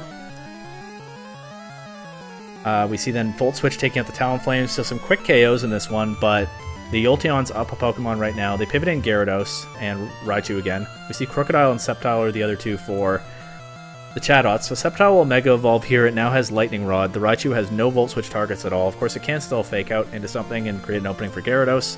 The Fake Out goes into Sceptile. It's Rock Slide from Crocodile. Does a lot to both Pokemon, but less than half. But Gyarados will flinch along with Sceptile here. And another Rock Slide. Crocodile moving first before both Mega Sceptile and Raichu suggests to me that it's Scarfed. Another Rock Slide getting some good damage. Oh, that was Sceptile Rock Slide. My bad. But then Crocodile does move before Raichu. Sceptile is a lot faster than Crocodile. I think Scarf Crocodile is still a serious possibility here. But they both go for Rock Slide. They take out these two Pokemon. Lots of quick KOs this game. Moxie Crocodile, by the way, gets... that actually is set up perfectly by the Chatots because Sceptile chipped them down and chipped the targets down enough that Crocodile could knock both of them out and get to +2 attack. Sceptile missing a Rock Slide into Hydreigon. Crocodile will connect. Doesn't KO. Sceptile with the Dragon typing takes a Flamethrower. We see Life Orb on Hydreigon. And now Sceptile shows Drain Punch and takes the Hydreigon out. So that was just an offensive shootout, but the Chatots definitely got the better of the Yolteons in that one. As the Yolteons have not brought a ground resist to this matchup. Honestly, their only ground resist is turning Ditto into either Crocodile or Lucario. So, as they try to make... I think I said ground both times. I meant rock. They have 2 ground immunities, 3 with Gengar before it Mega Evolves. They didn't bring a rock resist. Their only rock resist is turning Ditto into Lucario or Crocodile. So as we see what adjustments they make in Game 2, I think it'd be really fun if they specifically look to target the Ditto turning into Crocodile and using that to overcome this kind of mode. Although then, that still has issues dealing with Sceptile, right? Sceptile and Crocodile kind of complement each other pretty well there. Well, let's see what they actually do come up with. The Rock Slides also just don't hit that hard before they're boosted. We saw that in Game 1, so there are other ways they can play around this. It's lead Ditto again, this time leading in the other slot. I wonder if they're trying to catch something specific with that. Maybe Lucario, if it's the exact same lead from the Chatots again, that is what it would turn into.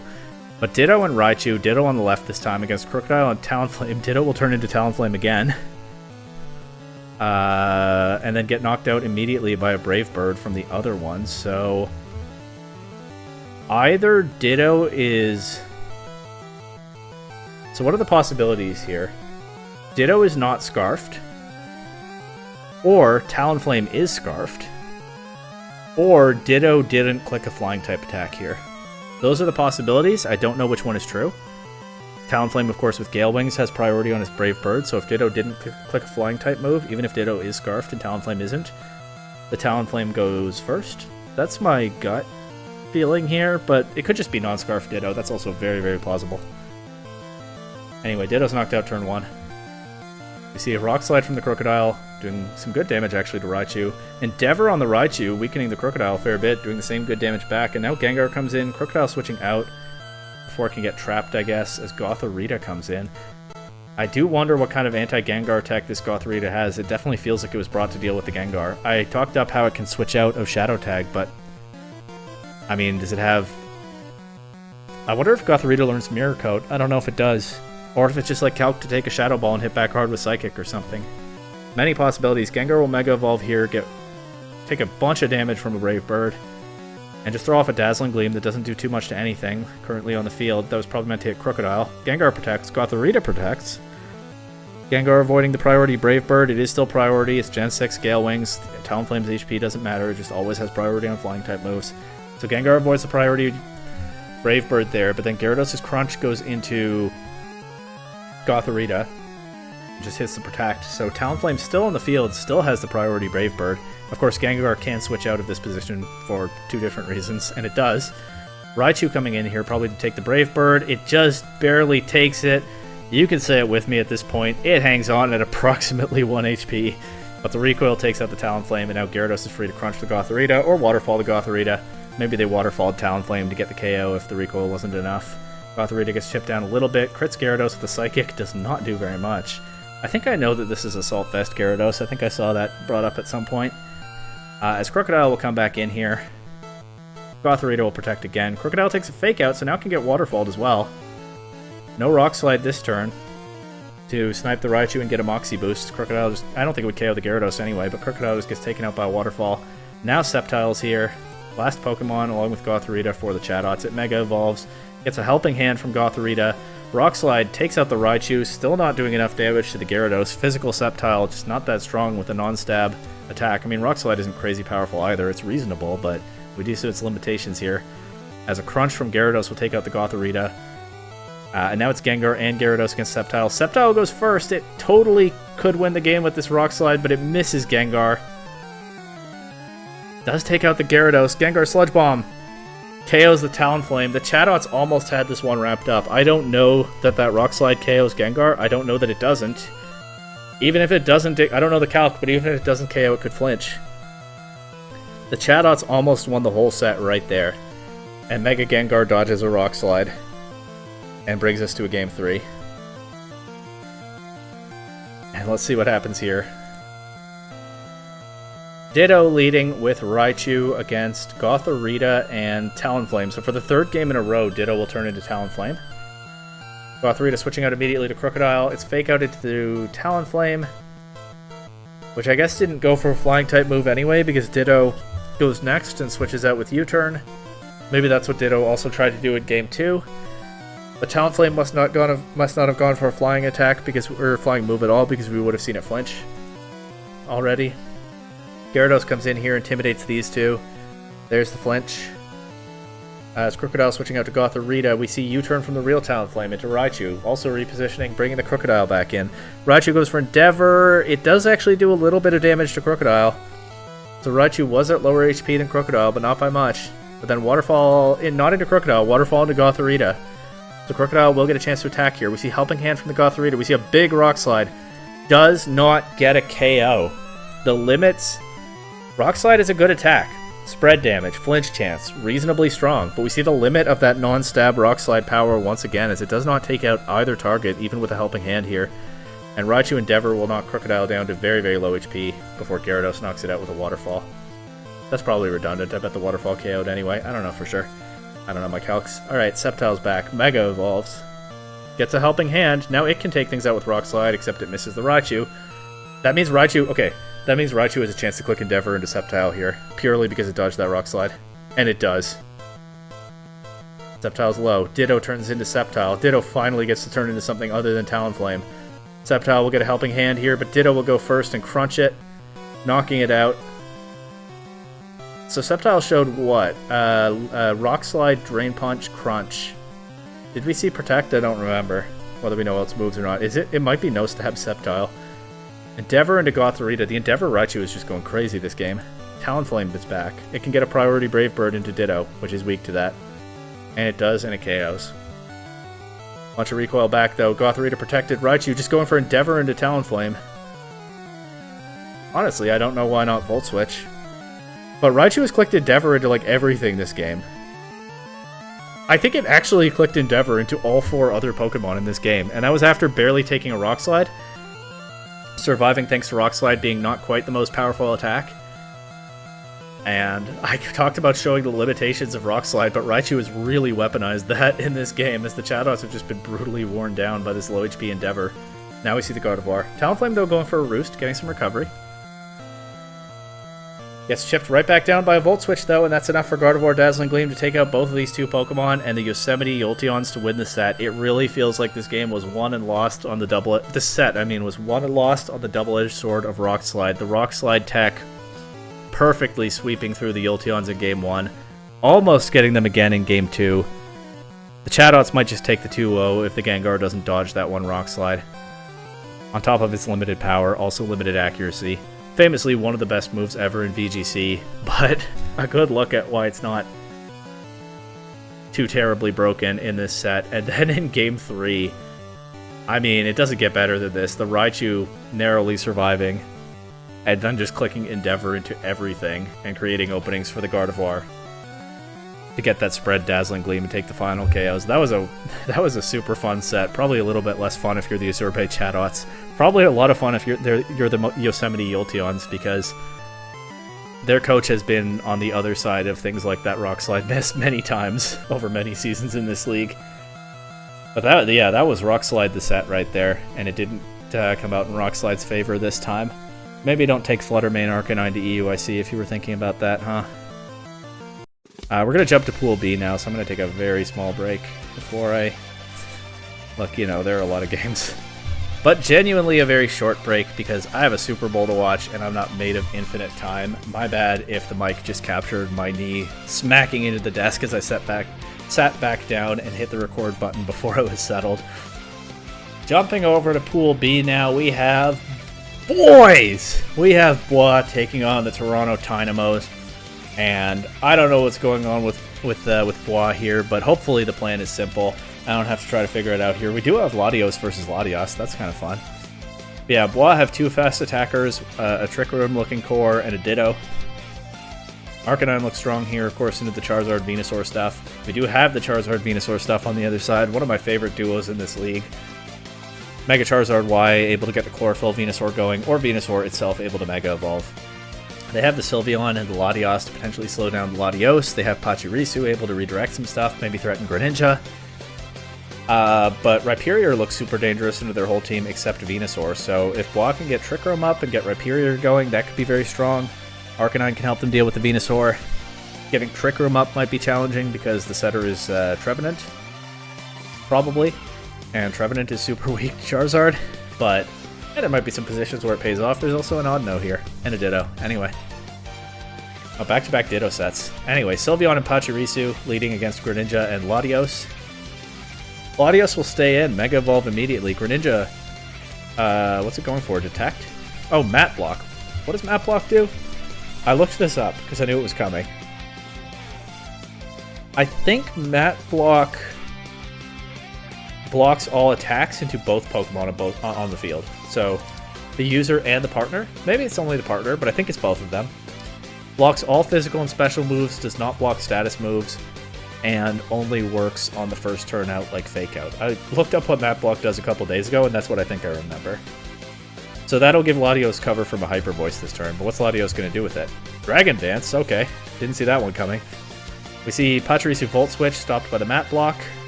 And Sylveon just goes for Calm Mind. So no Hyper Voice stopped this time. Latios going for Steel Wing to take out the Sylveon, but it is redirected by Pachirisu Follow Me, and it is of course resisted by Pachirisu. Pachirisu and Sylveon pairing pretty well in that way, with Pachirisu resisting one of Sylveon's 2 weaknesses. Latios does get the defense boost from Steel Wing. Don't know how useful that's going to be here, but we see Greninja use U-Turn. Lots of physical Greninja this week as well. to switch out against Pachirisu, chip it down a little bit. Now we see Arcanine come in. That is a Fairy Resist. This Hyper Voice is going to hurt the Latios, and it certainly is, as at +1 it just knocks it out. And it actually does a fair bit to Arcanine as well through the resistance. So the Combine Sylveon looking like a menace here, also showing it has a Life Orb. But now Ditto comes in, transforms into +1 Sylveon. Sylveon versus Sylveon here. And throwing a Hyper Voice right back, taking out the Pachirisu. I mean, Reckless Trico really capturing it in the chat here. That was holy damage into Arcanine. But +1 Special Defense Sylveon taking this +1 Hyper Voice from the Ditto reasonably well here. Not taking Flare Blitz so well as it gets knocked out. And we get Venusaur and Charizard in the back. What are they going to do? Charizard is going to Mega Evolve. Venusaur does not get to take advantage of Dynamic Speed here. So it'll protect because it doesn't get its Chlorophyll this turn. I think this in the chat is correct. I think Ditto's hidden power type is determined by its own IVs, just like they said here. So Ditto will have whatever its particular hidden power type is and not reveal Sylveons. And not have access to Sylveons. Hopefully any Ditto people are running this season are trained to take advantage of that, just like with a hidden power type that's strong into the opponent's team or something like that. I wonder whether people are thinking about that. In any case, Venusaur protecting here. Charizard going for a Heat Wave. Doesn't get a KO. Arcanine surviving on approximately 1 HP. Ditto taking it a lot better than that. Sylveon very specially bulky, and this one, of course, at +1 special defense. Throwing back a Hyper Voice, probably choiced, right? Doesn't do too much to Charizard. But Flare Blitz into Venusaur does nothing. And now Venusaur has the Chlorophyll boost. It misses a Sleep Powder into Ditto. Heat Wave takes out the Arcanine. Ditto still here, still awake.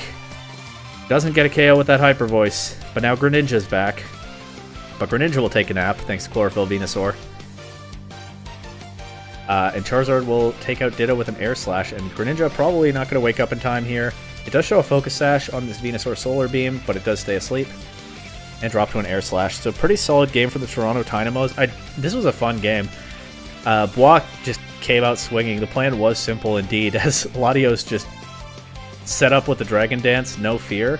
And then when Sylveon set up the Calm Mind to take advantage of it, took out the Latios, then Ditto was there to copy it. But both Megas for the Tynamos do resist Fairy, and the +1 Sylveon Ditto, probably locked into Hyper Voice, did just come up short here, unable to get a KO into either this Poison type or this Fire type. And the Tynamos 2 Megas complementing each other so well pays off here, as Venusaur under no pressure to Mega Evolve instead of taking full advantage of Chlorophyll, which it has in its base form and not when it's Mega Evolved. Charizard setting up the sun for it. Tynamos doing exactly the kind of thing there that I've been wanting to see them do throughout the season. Let's see what Bois come up with in Game 2. We got Sylveon and Pachirisu. Sorry, just checking something quickly. Okay, against Greninja and Trevenant. Is it the Trick Room stuff this time? Pachirisu going for the Follow Me. It's just Map Block from Greninja again. This will give Trevenant cover to set Trick Room if that's what they want. Sylveon going straight for the Calm Mind again, and it is Trick Room. So Map Block, Trick Room, pretty strong combination there. Trevenant now just going for Destiny Bond. Hyper Voice will knock Greninja down to its Sash with a crit that I'm sure didn't matter. Trevenant, you can say it with me at this point, surviving on approximately 1 HP, eating its Citrus Berry. As Greninja just U-turns out against Pachirisu.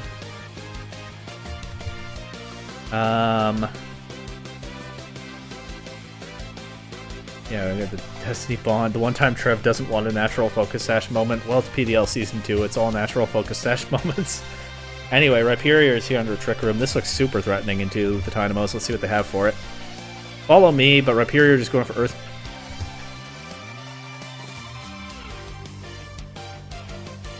I'm not even going to look this one up. Somebody tell me in the comments. If Rhyperior had knocked Trevenant out here, would it have been knocked out by the Destiny Bond? Did Bois just get bailed out by a natural Focus Sash moment here? Because of course there's another one, obviously. Earthquake takes out the Pachirisu, does a bunch of damage to the Sylveon. Maybe I'm about to find out from the game chat, and I just haven't gotten there yet.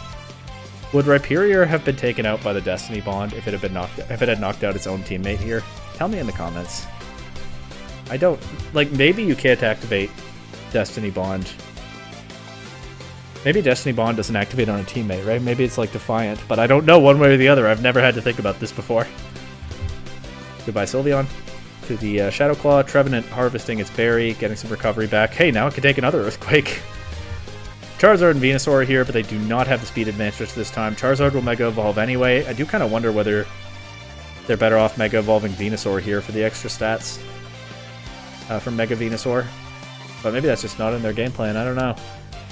Oh, well, yeah, that would seem to be the answer to my question. Bois, the coach of Bois, just unconcerned, knowing that their Pokemon will clutch up. Yes, I would have taken out my own Rhyperior there. No worries expressed at all. Rock Slide one-shots the Charizard. Another Destiny Bond from Trevenant. Solar Beam into Rhyperior will one-shot that. Oh, maybe that's why they Mega Evolved the Charizard, just to get the Sun for the Solar Beam. Maybe that's all they have for a Grass attack, and that's why that's more worth it than Mega Venusaur here. I can understand that, but now the Sun will boost the Flare Blitz as well, and Venusaur doesn't have Thick Fat, so kind of just loses twice over. But Trick Room ends here against Chlorophyll. Can Sleep Powder the Arcanine, so Arcanine doesn't necessarily get a chance to land a Flare Blitz into it. Greninja, though, throwing the Ice Punch, and that takes out the Venusaur. Yeah, that's a tough one. Thick Fat actually would have been really beneficial to Venusaur in this endgame, but Solar Beam protects Sleep Powder, probably doesn't have another Grass attack to hit Rhyperior, so I guess they just thought they needed this. I mean, I say that like they're wrong. They might be right. I don't know. I guess the calculation was just that they needed the Sun up so badly that it was worth Mega Evolving Charizard anyway. But not enough for Venusaur to win this one. Bois once again come out guns blazing. No concern at all about Earthquake into their own Destiny Bond, and it pays off for them. We'll see if they do something similar again in Game 3, excuse me, or if we see the Dragon Dance Latios again. Although with the Sylveon game plans from the other side, I think probably not. Dragon Dance Latios. Physical Greninja, the reality thereof, hitting in the chat. Greninja has a pretty reasonable attack stat. It's not as high as special attack, but it's pretty good. Also, this came up in the Discord. Water Shuriken is physical in this generation, not special. I had totally forgotten that. They changed it to special in Gen 7. Not that I think anyone's running Water Shuriken anyway. Also, we saw physical Greninja in both pools this week, so yeah, definitely something we're seeing this season. This time it's Sylveon and Audino against Trevenant and Greninja. Just Ice Punch immediately into Sylveon does respectable damage, but Sylveon setting up the Calm Mind. Trevenant not going for the Trick Room, just going for a Shadow Claw. Sylveon, do I even need to say it, survives on approximately 1 HP as Audino Thunder Waves the Trevenant. Greninja now gets to Ice Punch, and Sylveon got its Calm Mind, but that's nothing else happens. It's just gone. Thunder Wave into Greninja now, though. Will this speed control... Trevenant fully paralyzed. Will the speed control come through for the Tynamos? What are people saying in the chat? Bunch of paralysis discourse. Audino switching out of here. Charizard and Venusaur on the field. Both of these are paralyzed and they didn't get Trick Room up, but Greninja will switch out to Arcanine here. Charizard will Mega Evolve once again.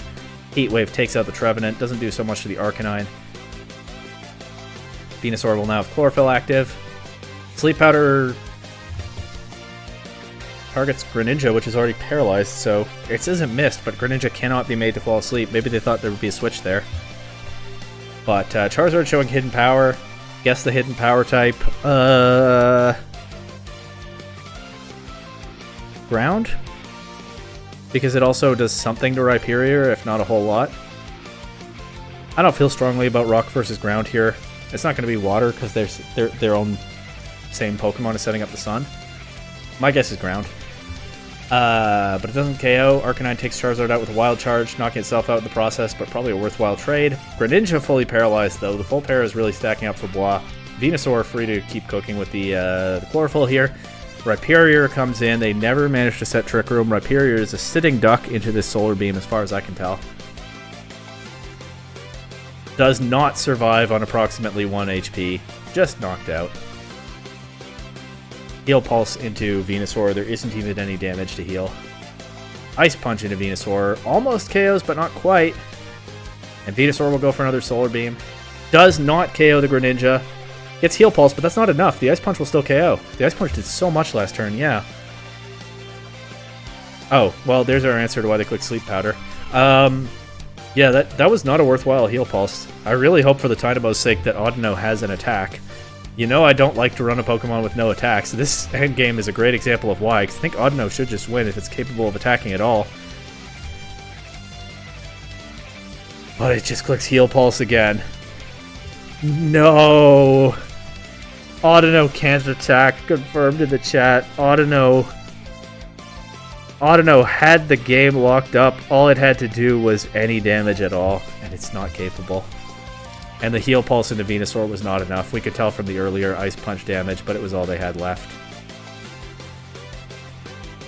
And Bois absolutely steal one. I mean, look, they benefit from a choice that... We see Rock Slide Greninja. They benefit from a choice that their opponent made in the builder, right? This is the downside of that choice. The opponent's prep backfired on them. But from the Bois perspective, they absolutely stole one here. What are we doing? Okay, there we go. Audino is knocked out. Audino is a good support Pokemon because it's bulky and it has a big move pool, but... Oh, that's rough for the Tynamos. What a set, though. Both teams absolutely just guns blazing, and then the Tynamos ran out of guns at the worst possible time. They just didn't have any more. Okay. Big win for Bois, but the Tynamos, hey, still looking like a threat down the stretch. The Sylveon, Charizard, Venusaur all put in work here. We never even saw what the Latios could do. Alright, we move on from that to Pendragon United with their new Mamoswine taking on the Glasgow Girafarig. I think they might have talked about bringing... I feel like they made like a gentleman's agreement for this set that I'm not remembering right now. Like I think it was might have been coordinated that they brought Plusle and mine in. Maybe I'm thinking about a whole different set. I think they also agreed to not bring any Megas, unless I'm confusing this with a different week. But I don't see any Megas. We know that's not Mega Latios because Bois have that. And I see Plusle and mine in. And I see Rain, and I see... I don't know, strong Pokemon. Alright, Plusle versus Minun. Latios and Furret leading against Minun and Clang, so we will see Focus Sash Minun and Eviolite Clang, makes sense. The plus and minus combo, of course, from Minun and Clang that we've seen Pendragon United use before. Electro Web immediately lowering the speed on Latios, not doing a whole lot else. We see Eject Button Furret, so it's actually forced out by the Electro Web, and Superior will come in here. Latios setting Tailwind, making up for the speed drop as Superior takes a Flash Cannon reasonably well and promptly misses a Leaf Storm into Minun. The Leaf Storm Shadow Ball double up pretty strong there, but they need the Leaf Storm to actually connect. Instead, Minun gets through this and gets to nuzzle Latios. More speed control into that Pokemon and the chance of a full para. As a second Flash Cannon actually does knock out the Superior, so those are some interesting rolls. I guess Flash Cannon does about half, and then it did less than half the first time and more than half the second time, and it worked out to a KO. Furret's back. We know these items already.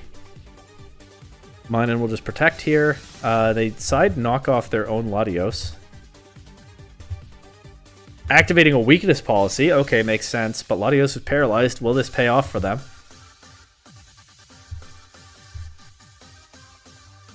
We see Clang from the discharge. Discharge from the Clang first. Latios Thunderbolt does about half. We get another Electro Web. These Pokemon are being worn down, but they're still here. The Flash Cannon this turn goes into Furret, so Latios gets a chance to click another Shadow Ball. It crits and KOs the Minun. I don't think the crit mattered with Latios boosted by the weakness policy now. No more plus and minus combo anymore.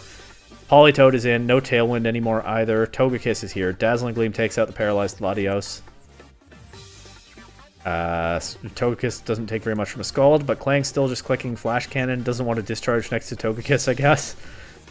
I mean, hey, Bois showed us that it's okay to click big damage moves into your teammates, but not doing that here. Just chipping the Politoed down a little bit.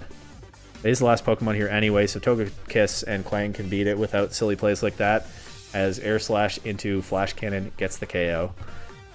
Minun and Clang putting in a lot of work there. Let's see if Plusle, which didn't even come to this game, can get the better of Minun in Game 2. We see Latios leading with Vivillon this time. My personal favorite Vivillon pattern. Right, that is Polar, right? Yeah. The one that I got playing through X for the first time because it's the Vivillon form from my area. I'm not sure if it's my favorite and coincidentally the one from my area, or it's my favorite because it's the one from my area. I think it might be some of both. Like, it's one of the better ones, but being the one I got playing through X, puts it over the top. But I'm not so sure. Anyway, Mamoswine and Togekiss on the other side. We get Protect on the Latios. Ice Shard into Vivillon does a lot of damage. No KO. We see a Citrus Berry. Is it Air Slash? It's Dazzling Gleam. Vivillon. That looks like more than 1 HP, but it survives at low HP. And manages to set Tailwind. The Citrus Berry coming in clutch there. Mamoswine will Protect as Togekiss takes a Thunderbolt reasonably well. Okay. Mamoswine avoids a Sleep Powder. Togekiss Dazzling Gleam will knock out the Vivillon, but it will not KO the Latios, and instead will actually activate the Weakness Policy. It does do a lot of damage, though. Serperior is back in Tailwind. Both these Pokemon are weak to Ice Shard. Latios especially has to be afraid of that right now. Might not get to use these boosts. But Serperior threatens the Mamoswine, except it doesn't threaten the Togekiss so much, and Togekiss just clicked Follow Me. Ice Shard does go into Latios and KO, so not getting to take advantage of the Weakness Policy this game. But Togekiss takes a Leaf Storm. Serperior does get its boost, though. Plusle is here. Which is faster? I think Serperior is probably faster than Plusle. It has higher base speed, but it depends on how they're trained and all that. Because the question on my mind is, can Plusle take out Togekiss and then Serperior hit Mamoswine? But Serperior is probably fast. Well, actually, we're about to find out.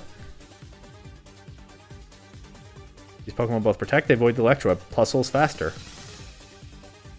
That's got to be a deliberate choice. I mean, it could just be like bulky Serperior, right? But it could pay off in this situation, as Plusle can knock out the Togekiss, get rid of a Follow Me, and then open up Serperior Leaf Storm into Mamoswine. We get Follow Me. We get Encore. Not an attack. Encore. Interesting. Not just Thunderbolting the Togekiss. Serperior will get to +4 with a Leaf Storm into Togekiss. And then really unfortunate turn for the Girafarig. Mamoswine lands an Icicle Crash. Serperior shows the Ice Resist Berry, and then it gets KO'd anyway by a crit. Granted, I don't know. Mamoswine can just Ice Shard it next turn anyway. Would that KO, though, after normal Icicle Crash damage into the berry? Don't know. Haven't done the calcs. But, so, like, maybe it works out to the same thing anyway, but looks like a pretty unfortunate crit at face value. I'm not sure it works out to the same thing. Anyway, Klang's here. Plusle lands a Thunder, but it doesn't do very much, as it's knocked down to its Focus Sash by an Icicle Crash, and then taken out by a Flash Cannon. And so, with that, Minun has pretty cleanly defeated Plusle. Unfortunate for any Plusle fans watching, but I guess we do know now forever which of those two is best, unless they meet again in playoffs and get a rematch. Now we have the Ontario Oguris taking on the Foggy Fearows. The Fearows have, I don't know, a bunch of good Pokemon. I still don't remember which of these can Mega Evolve. And the Oguris have their 3 Unova Legendaries. I love seeing all 3 of these together. The Tornadus, Thundurus, and Landorus. Are these the same 6 Pokemon they brought last time? With the Mega Gardevoir, the Kangaskhan, and the Bisharp? Pretty familiar look from this team. Let's just jump in and see what happens. We got Lucario and Salamence, so I'll probably find out which of these is Mega Evolving soon against Tornadus and Gardevoir. Tailwind Hyper Voice looks pretty strong here, but Lucario Mega Evolving, going to be a big threat to the Gardevoir. Gardevoir also Mega Evolves. Tornadus going for the Sky Drop. Now remember, it's not Dynamic Speed in this generation. If it is set Tailwind, Gardevoir would not benefit from the speed boost this turn. Also, does Gardevoir even KO Mega Lucario? I don't know. But with Sky Drop instead of Tailwind. Now this is really interesting. The Salamence use Tailwind here. With Sky Drop instead of Tailwind, Gardevoir doesn't get the speed advantage immediately, but it's not threatened by Lucario anyway because Lucario is removed from the field. And with Salamence setting up Tailwind, Lucario is going to go before Tornadus next turn, and it won't get to move next turn either.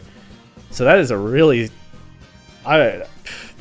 solid Sky Drop from the Oguris as far as I can tell. And once again, that move looks ridiculous. And because I didn't play VGC 2015 back in the day, it was not on my radar. I don't know if it got much use in VGC 2015. I have no idea one way or the other. But that Sky Drop was not on my radar going into the season, and it looks like it's going to do a ton of work in this game. Anyway, here's the Hyper Voice. One-shots the Salamence. Infernape's here. Okay, Gardevoir actually switching out, maybe worried about something crazy coming out from the Infernape, not taking advantage of Lucario's inability to move, but Landorus will come in and intimidate these. Yeah, okay, it's Gunk Shot Infernape. I did vaguely remember it gets that move. It misses the Landorus anyway, but yeah, you don't want to leave Gardevoir in on that. And getting to Intimidate it is obviously pretty valuable. It's not going to hit super hard with Gunk Shot anyway, because it doesn't have Stab on that. And Landorus resists, but also that's -1, to anything physical it goes for from here. Skydrop comes out, chips Lucario a little. Lucario does not get to move this turn, basically thanks to the Tailwind, right? Tornadus was faster, turn 1. So Lucario didn't get to move either turn because its partner Salamence set Tailwind. Now Gardevoir's back. Tornadus will set Tailwind. Lucario going before Gardevoir anyway, but it went for Hidden Power, presumably Ice, into the Landorus. Oh, Gardevoir switched in this turn. It's not moving this turn at all. Which one has higher base speed? Lucario, but depends on how they're trained. I would guess Lucario is probably faster than Gardevoir. I'd imagine you would want that if you were the Fearows in this matchup. But yeah, I went for Hidden Power Ice this turn. There's only one turn left on the Fearows Tailwind, so Gardevoir can protect through it next turn, and then it's the only side with Tailwind. Gunk Shot goes into Tornadus. Doesn't do very much damage, but it does poison. Gardevoir actually not protecting, just switching back out to Landorus. So another Intimidate here. Lucario just protecting, not reading that and going for Hidden Power Ice. It does avoid a Skydrop. Gunk Shot misses into Landorus. Wouldn't do much anyway, but the poison chance could have been good. And actually, this makes perfect sense for the Oguris because they have Landorus on the field next to a flying type in Tailwind against 2 ground weaknesses. So yeah, you don't need the Gardevoir on the field there. The Landorus actually is more threatening. So the switching back and forth makes perfect sense. The Fearows switch one of their ground weaknesses out. They don't have their immunity anymore, but they do bring in Primeape. I keep thinking Primeape is going to be bulky with an Eviolite, but of course Annihilate won't be invented for 3 more generations, so Primeape does not benefit from Eviolite in Gen 6. Eviolite Primeape is not on the table. I just keep thinking it might be, because I'm Gen 9 pilled. Yeah, okay, Earthquake takes out Lucario, does a ton to Primeape, and then Tornadus showing the Heat Wave. That'll KO the Primeape. I can't imagine Infernape wins from here. Also, Infernape clicked Gunk Shot every turn it was on the field, right? So it's probably choiced. Because apart from that first turn into the Gardevoir, there wasn't really any other time I would want to click Gunk Shot. So that's good information for the Oguris to bring to Game 2. Pretty dominant win for them in Game 1. Really just using the threat of Gardevoir to create openings for Landorus to sweep, which was super fun to see. Once again, that Fairy Ground synergy is very, very strong because all the types that resist Fairy are weak to ground. And yeah, Gardevoir just showed up and scared things, and then that was all they needed to position Landorus for the big win with those Earthquakes. The turn 1 Skydrop also was just really fun. Very good play. But now, Primeape and Lucario leading against Tornadus and Landorus. Primeape showing Defiant. Honestly, didn't remember it gets that, but why not? Annihilate does when it exists. So Primeape will come out at +1 attack here. Lucario -1. Lucario Mega Evolving. Primeape goes straight for a Stone Edge into Tornadus and knocks it out, so no Tailwind for the Oguris this game. But in return, the Landorus, absolutely unafraid of this Primeape. Primeape probably gets Ice Punch, right? It probably has ways it could threaten the Landorus, but Landorus not taking the bait, not falling for the bluff, just one-shots Lucario and almost one-shots Primeape with an Earthquake. Primeape holding on at approximately 1 HP. Gardevoir in now, and Salamence on the other side. So Salamence is immune to Earthquake. It also intimidated the Landorus. Primeape switches out for Clefairy. Gardevoir also switching out for Thundurus. Interesting. Landorus, of all things, stays in. Clicks Earthquake once again next to a flying type. Nothing to Salamence. Not a lot to Clefairy. Switching back out to Gardevoir. Clefairy goes to the Follow Me here. We see Hidden Power from the Salamence. Targeting Landorus. Neutral into Gardevoir. I'm guessing that one's Ice. Is that what clicked Hidden Power Ice in the previous game? No, it was Lucario, right? But I guess they probably both have Hidden Power Ice. Makes sense. Landorus is a giant threat to this team. We see Skydrop once again, this time from the Thundurus, removing the Clefairy. Once again, useful Gen 6 way to overcome Follow Me. I can't believe this move wasn't on my radar going into the draft. And Gardevoir will now get to Mega Evolve. Salamence protects, so it avoids Hyper Voice this turn as Thundurus. Sorry, I'm getting confused. Thinking back to that Manectric situation in one of the earlier sets. I'm not going to figure it out right now. I'm covering this set now. Thundurus completes the Skydrop. Clefairy takes a bit of damage. And survives the Hyper Voice on approximately 1 HP. Goes from Moonblasting to Gardevoir, I think. Will it get the special attack drop? It does. That's Hidden Power Ice. Yeah, super effective into Thundurus. Another Skydrop into Clefairy. -1 Hyper Voice, doing some damage to Salamence, but less than I would have thought, honestly. Skydrop will get the KO on Clefairy this time, but now it's just low HP Primeape and slightly higher HP Salamence. And for good measure, Primeape will miss a Stone Edge into Gardevoir. Thundurus takes this hidden power no problem. Skydrops the Primeape. We know Salamence is in range of Hyper Voice now. Skydrop will get the KO. Real winning with style moment for the Oguris there, as Skydrop really is one of the stories of this season, and I didn't see it coming at all, but it pays off very well for this team, and we got a very good look this week at what makes this Oguris draft so strong and some of the synergies here, right? The offensive positioning with Gardevoir and Landorus was a lot of fun to watch in Game 1. Again, the threat of Gardevoir baiting out things that lost to Landorus, and then Landorus just sweeping. And, yeah, Tornadus and Thundurus providing excellent supports, both being immune to the Earthquake and having that Skydrop to remove redirectors and stuff. And, of course, Tornadus being able to set Tailwind and so on. So, that legendary trio showing that they actually do complement each other extremely well in this league. And I didn't understand during the draft the intent of grouping Mega Gardevoir in there with them, but it's very clear now, and it's paying off. 2 more sets, I think, and here we have... The Oguris, of course, are one of the 3 teams at the top of the Pool B standings. Here we have the other 2 facing each other, the Elegancy and Genie Incarnate. The Elegancy have brought Mega Mawile and a bunch of strong stuff with Tailwind and Trick Room options. Genie Incarnate have brought Trick Room Mega Camerupt, which I want to see in action. Maybe I could take some inspiration from my own Mega Camerupt. They also have their own Tailwind options. They have the Mega Gengar, they have the Crocodile. Perhaps grouped with Noivern, and then Volcarona is just one of the best answers you could ask for to Mega Mawile, so that's going to be hard for the Elegancy to deal with, but depending on their specific sets on things like Goodra and Starmie, they might have some tricks up their sleeves to deal with it. I think a lot of this set could come down to what happens around the Volcarona, but let's see. Starmie leading with Murkrow against Camerupt and Bronzong. Camerupt protects. It's Rain Dance from the Murkrow to weaken the Camerupt. And also to power up the Starmie, actually. That Scald is going to go crazy into Camerupt, but this turn it hits Bronzong, and it doesn't go so crazy. It does some damage. Bronzong sets Trick Room. We see Quash from the Murkrow. That's a fun tech. Camerupt, easily the slowest Pokemon on the field right now. One of the very slowest in the whole game. But Quash, itself priority boosted by the Prankster. What does it do? It's a pretty obscure move. Not a lot of Pokemon learn it. It causes the target to move last in the turn. So even though Camerupt would have gone first after whatever priority stuff Murkrow was doing, if Murkrow went for a status move, and it would be able to just attack here, instead, Camerupt will go last. Bronzong, though, is gone for Hypnosis. If this goes into Starmie, then Camerupt might still be okay. Camerupt also didn't Mega Evolve, by the way, which is interesting. There's not much reason to ever not Mega Evolve it if you intend to, ever. So they might have Gengar in the back. That's what that suggests to me. Or there's like a really specific solid rock calc here, but into Rain Boosted Starmie Scald, I doubt that. More likely they have Gengar in the back. Bronzong misses the Hypnosis into Starmie, and because of the Quash, Camerupt is just taken out by Scald. If the Hypnosis is connected, Camerupt would still get a chance to attack here, but not so. Crocodile comes in, it gets quashed. Remember, Dark type's not immune to Prankster in Gen 6, that was a Gen 7 change. So Crocodile will face the same issue here, and even though Starmie is a fast Pokemon, it's still getting to go before all these targets in Trick Room and just snipe them with that boosted Water-type damage into their weaknesses.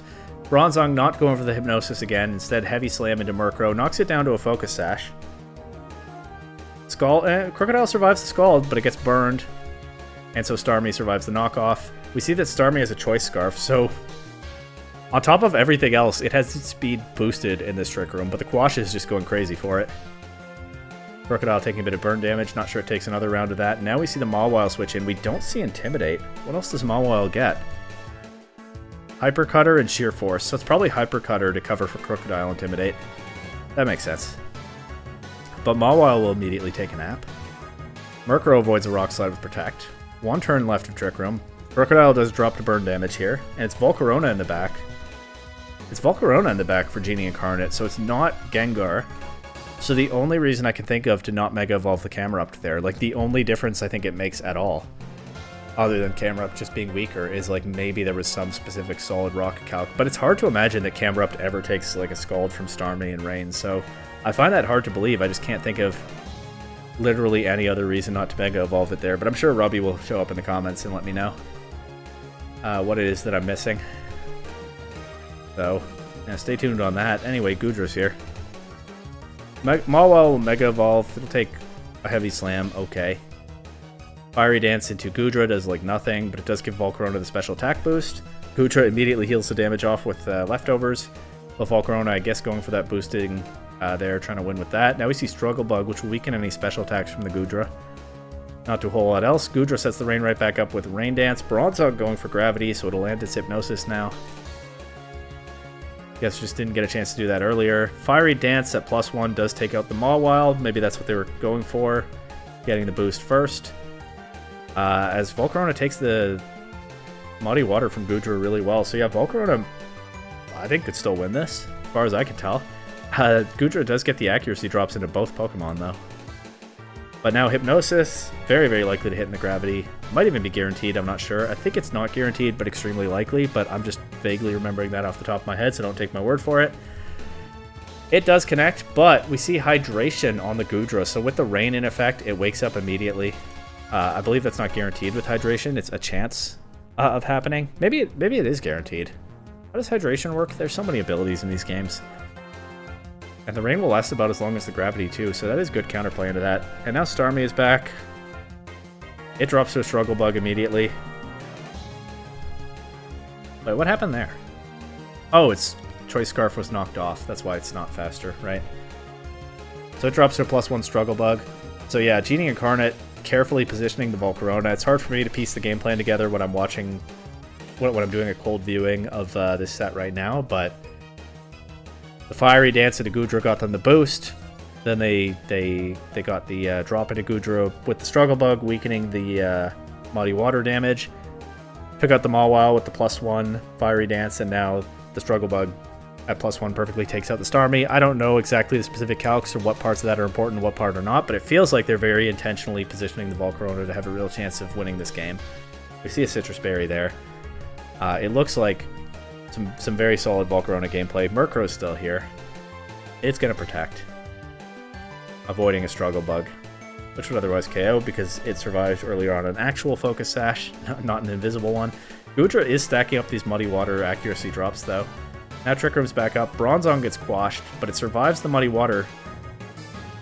Volcarona is getting worn down, though. Goodra can definitely still win this, especially as it avoids a Hypnosis there. Gravity and Rain are both over, but Hypnosis connects now. That might be the key to this game, because Goodra has been wearing these Pokemon down. It's still hard for Volcarona to win this. Goodra wakes up promptly, even without the benefit of hydration, and it shows Rest, and that might win the game for them right there. It's taking a long time for these two to do damage to this Goodra. Rest in that position is huge. Kind of lucky that Goodra woke up at just the right time, but that's his Pokemon. That's how it goes. You have to be prepared for that if you're using Sleep. And Goodra actually did get worn down quite a bit more still, but it does now buy enough time to take out the Bronzong with the Muddy Water. Volcarona is weakened. Volcarona is still landing its attacks despite all the accuracy drops. Credit to that Pokemon for locking in, but just as I say that, it misses a Struggle Bug. And Goodra is free to rest now. Volcarona doesn't do enough damage. Also, it has Hydration, curing the sleep, so it wakes up anyway, but Volcarona is not doing enough damage. Strong chance of missing its attacks. Volcarona very well positioned, I think very deliberately, to have a chance at winning, but the rest on Goodra changed everything, and it just can't break through here. Goodra takes this. The Rest, Rain Dance, Hydration tech absolutely shining in this game, and in case you forgot, because I feel like I almost did, that was just game one. There's still two more. So let's see what Genie Incarnate have. Something like, even if it's like Perish Song Gengar, that would remove the Goodra very quickly. You have to play it carefully to quash Murkrow and whatever Mawile or something throws at you. But yeah, if Gengar can trap Goodra on the field and has an efficient way to remove it, that's my best guess as to how they answer this Hydration deck. But who knows if they even have Perish Song or some other efficient thing. Let's find out. Mawile leading this time with Starmie against Noivern and Crocodile. Okay. We know these items already. It is Hyper Cutter Mawile. It does avoid the Intimidate there. Mega evolves. Starmie just locks it into Ice Beam immediately. Knocks Noivern down to a Focus Sash. Noivern sets Tailwind. Crocodile will go next. And Earthquake doesn't KO anything, but it does a lot to Mawile. But Play Rough back KOs Crocodile. So a lot of damage right away here with Genie Incarnate going for the Tailwind stuff instead of the Trick Room stuff. We see Volcarona, and then we see Gengar switch in, so we know all their Pokemon. Goodra's here now. We'll see what the Gengar and the Goodra can do into each other. Mawile protecting. There's no Murkrow on the field to quash anything. We see immediately a Struggle Bug into Goodra. Gengar will Mega Evolve, and it taunts the Goodra. Okay, that makes a lot of sense. Goodra not hitting super hard and weakened by the Struggle Bug. Definitely in a worse position if it can't click Rain Dance and Rest. And we see Volcarona take out the Mawile with the Fiery Dance and get the special attack boost.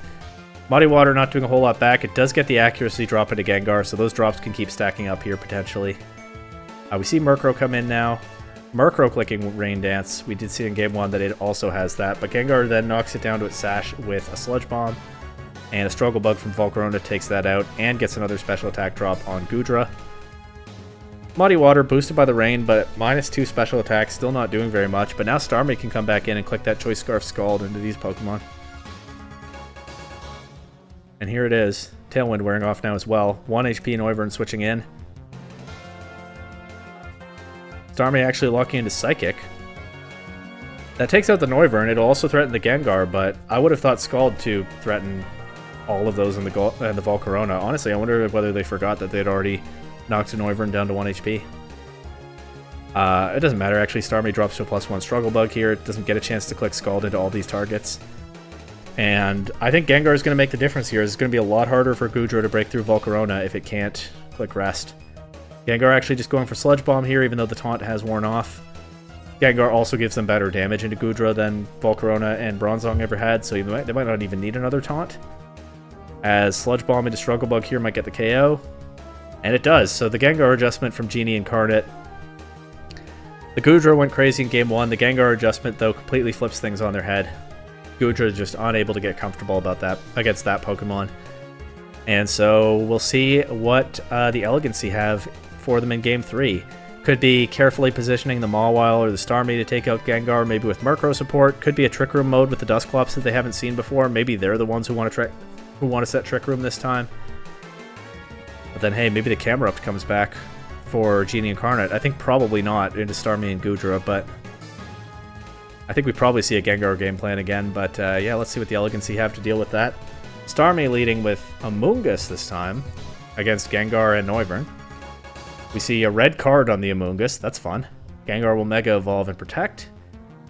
Avoiding a Psychic from Starmie. Starmie locking itself into Psychic again. We see Tailwind from the Noivern. Noivern able to set that up before being made to take a nap by the Spore.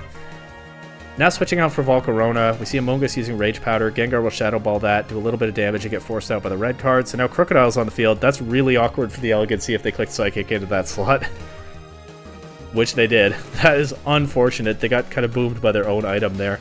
I mean, I think Genie Incarnate felt safe clicking that Shadow Ball because the Gengar was going to be forced out, but even if Noivern got dragged in, the Psychic would still do something.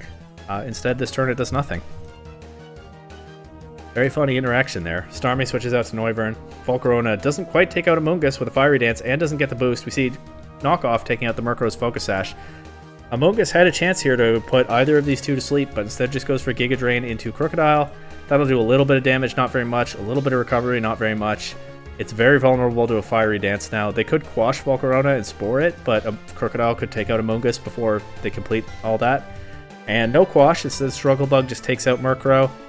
And Rock Slide from Crocodile takes out Amoonguss. We know it's Intimidate Crocodile, so no Moxie boost on the Rock Slide this time. But now the Elegancy down to just Starmie and Mawile. Starmie locking into Scald, does not KO the Crocodile, does not get the burn. Fiery Dance narrowly missing the KO on the Mawile. Mawile surviving on a little bit more than approximately 1 HP, but not a lot more. But Volcarona will get the special attack boost here, and Crocodile Knockoff will one-shot the Starmie with a crit that I would not bet matters. Maybe it does. As Mawile just Rock Slides right back and takes out Volcarona. So much for Volcarona being the best answer to Mawile. Crocodile surviving the Rock Slide on approximately 1 HP. That actually might matter here, because if Mawile... I think Mawile gets Sucker Punch. Gengar probably just takes out Mawile here and wins, but if Mawile has Sucker Punch, which I think it can probably learn, then maybe it knocks out Gengar with that, and then just loses to Crocodile. So we'll see if the Crocodile surviving actually mattered. Let's see what Mawile goes for here. No Sucker Punch. Shadow Ball takes it out. Gengar probably just wins, but yeah. Unless I'm wrong and it doesn't get Sucker Punch, but it definitely seems like a Pokemon that would. I think Crocodile surviving that Rock Slide could easily have mattered.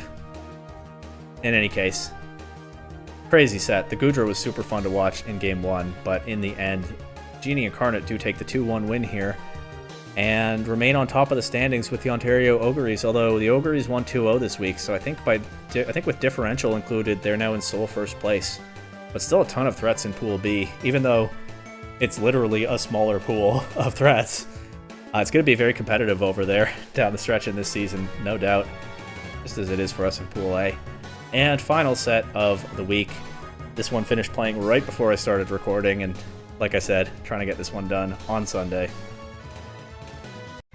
I don't know how I'm going to do these when I am busier at a new job, but the PDL is my favorite content that I do here, so I'm going to try to prioritize it. If I have to make some changes, I will. I have no idea right now, but I'll see what I can do. But I at least am getting this one done first. Final set of the week. Snowpoint Snorunts versus Salt Lake City Toxic. I don't see Terrakion and Whimsicott for the Toxic this time, but I do see Chansey as Shuckle. Along with a bunch of other weird stuff. And the Snorunts have, there's Thundurus Sceptile Duo, they have threats like Metagross and Azelf, and they have Sentret, which is able to do some redirecting. Maybe it will redirect a Guard Split from Shuckle and prevent the Chansey setup. Let's see. Chansey leading with Aromatisse, okay, not Shuckle, against Thundurus and Gyarados. That Intimidate not doing a whole lot here, but we see immediately a Sludge Bomb does about half to Aromatisse, but less after the Citrus Berry. Thunder Wave into Chansey, not good for speed control, but the full pairs could come in handy as Chansey goes straight for Minimize immediately, and Aromatisse sets up Trick Room, so Chansey gets to move next and go for Minimize again. The Toxic absolutely just going for it with their Toxic game plan. On top of that, Aromatisse setting Reflect. And sure, there's no Shuckle guard splitting with the Chansey, but unlike Blissey, Chansey gets to hold an Eviolite, so it doesn't have a ton of physical defense. It does have a ton of HP, and it gets to hold an Eviolite. It's probably invested in physical bulk, and now there's also a Reflect, so it actually takes that Waterfall from the Gyarados really well. Also, Aromatisse gets Aroma Veil. I always get these mixed up, but I did play Aromatisse recently. I get the Veil abilities mixed up, Sweet Veil and Aroma Veil. I did play Aromatisse recently, and I did check what ability it has then. And if I remember right, it is the one that stops stuff like Taunt and Torment and so on, but most notably Taunt. So there's something Toxic that Aromatisse brings to the draft that I didn't think about in the draft recap because I didn't remember what its abilities do. But it probably, even if the Gyarados or Thundurus had Taunt here, Aromatisse is probably preventing that in Chansey. And Reckless Streaker probably knows that. Not trying to go for it, or they just don't have Taunt, but either way, really hard to stop this Minimize setup. And then the Trick Room and Reflect also just completely enabling the Chansey, and I think we saw this coming. Aromatisse now, after taking another Sludge Bomb thanks to the Citrus Berry, switching out and bringing Shuckle in. Thunder Wave into Shuckle will paralyze it. Chansey already at, I believe, +6 evasiveness, dodges the Waterfall, and there's the Guard Split, so now Chansey's defense is effectively turbo boosted. Because it averages with Shuckle. Chansey is one of the lowest physical defense stats in the game. Yes, despite how it just took that Waterfall earlier, it genuinely does have one of the very lowest. But Shuckle has one of the highest. In Gen 6, maybe the highest. So averaging that, and you already saw how little Chansey took behind a Reflect with the Eviolite and probably a bunch of defense EVs. And Chansey has a high special defense stat, but guess what? I'm pretty sure Shuckles is also higher in that category, so Chansey still gains special defense from the Guard Split. I mean, that's why this duo was so toxic, and the team called the Toxic wanted it. They're going to take out Shuckle here, but how do they ever... Now Power Split to weaken the Thundurus as well, because Shuckle has terrible attacking stats. And Chansey just sitting here PP stalling, dodging everything. I don't think I'll be using the pause button much more in this game. They can take out the Shuckle, although the Chansey is the bigger threat, so they're focusing on that, but like... Well, now Shuckle gets the Power Split Gyarados as well. I think the way that works, Shuckle will have averaged its stats with Thundurus already, so if it averages them again with Gyarados, then it doesn't nerf Gyarados as badly as it nerfed Thundurus, I would think. But then Shuckle would have gained special attack more than physical, and that's not really helpful to Gyarados. I just went back to the beginning. That was a really bad misclick, considering what's happening here. Let me get back to about where I was. It was the power split into Gyarados. That was an awful time to make that particular misclick. Yeah, okay, this is where we were. I think we could just watch the rest of this probably without pausing unless something especially interesting happens. Look at that, Gyarados landed a waterfall finally, and it did less than 10%. And this is the power of Chansey Shuckle. This was the toxic team that you didn't want to run into on the ladder before the Smeargle Muck that we see in Gen 9. I remember facing this stuff sometimes in Gen 8 on the VGC Ladders Showdown, and it was miserable. But hey, this is exactly what the Salt Lake City Toxic promised to us with their team. Oh my god, their team name and their draft. And okay, something interesting happened. First of all, Mega Sableye has Magic Bounce. You can't taunt it either. But also, it just showed Psych Up, so now it copied. Oh, and Chansey, I guess, has been clicking Calm Mind. Honestly, I wasn't even paying attention to what Chansey was doing. It got to +4 with Calm Mind.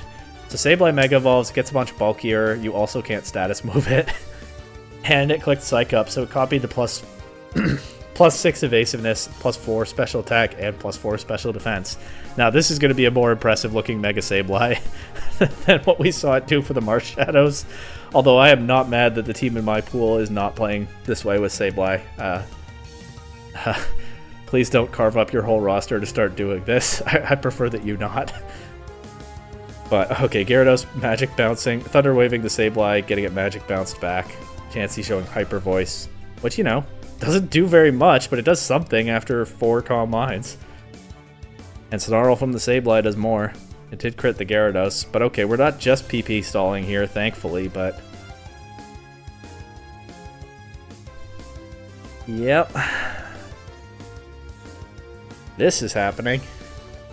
Chansey getting the rest of those Calm Minds for good measure. I wonder if we'll see another Psych Up. Yeah, well, they used another Psych Up just to get to +5.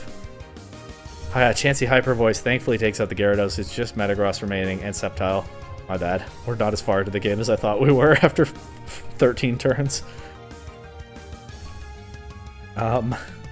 Snarl crit.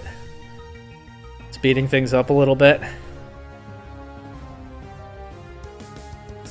And that's the power of Chansey Shuckle. I talked about what a competitive bloodbath Pool B is, but on top of all the stuff going on at the top of the table, Pool B is almost exactly around Robin 2. It's an 8-week season, there are 10 coaches, so there's only one that doesn't play the Toxic. And everybody else does have to contend with this. Alright, and they didn't even bring the Terracotta mode. Did we learn anything else? Sceptile's Leaf Storm, Metagross's Bullet Punch, and Iron Head. Alright, let's go. Let's go to game 2. Maybe we'll see Follow Me Sentret redirecting the guard split. But even then, the Chansey still gets its Calm Mind and Minimize. I don't know what the Snorunts have for this. Chansey leading with Linoon this time. Okay, what does Linoon do? Against Metagross and Gyarados. If Gyarados has Taunt, this is a good time to show it. They don't have Aromatisse on the field. They also did not switch it in turn 1. We see Thunder Wave from the Linoon into Metagross. Gyarados just going for a Waterfall. That does so little damage. I cannot... Chansey is a crazy Pokemon. I promise it has one of the lowest defense stats in the whole game. I swear to you it does. It just also has some of the highest HP. And it can use the Eviolite. And this one's probably like... You know, Bold Nature, 252 defense. Okay, so that's what Waterfall does. Here comes the Minimize again. Here comes a Simple Beam. I just lost a keycap in the chat. Simple Beam, so now the Minimizes and Calm Minds will stack up faster. In fact, I think it'll only take one more Minimize to get to +6, right?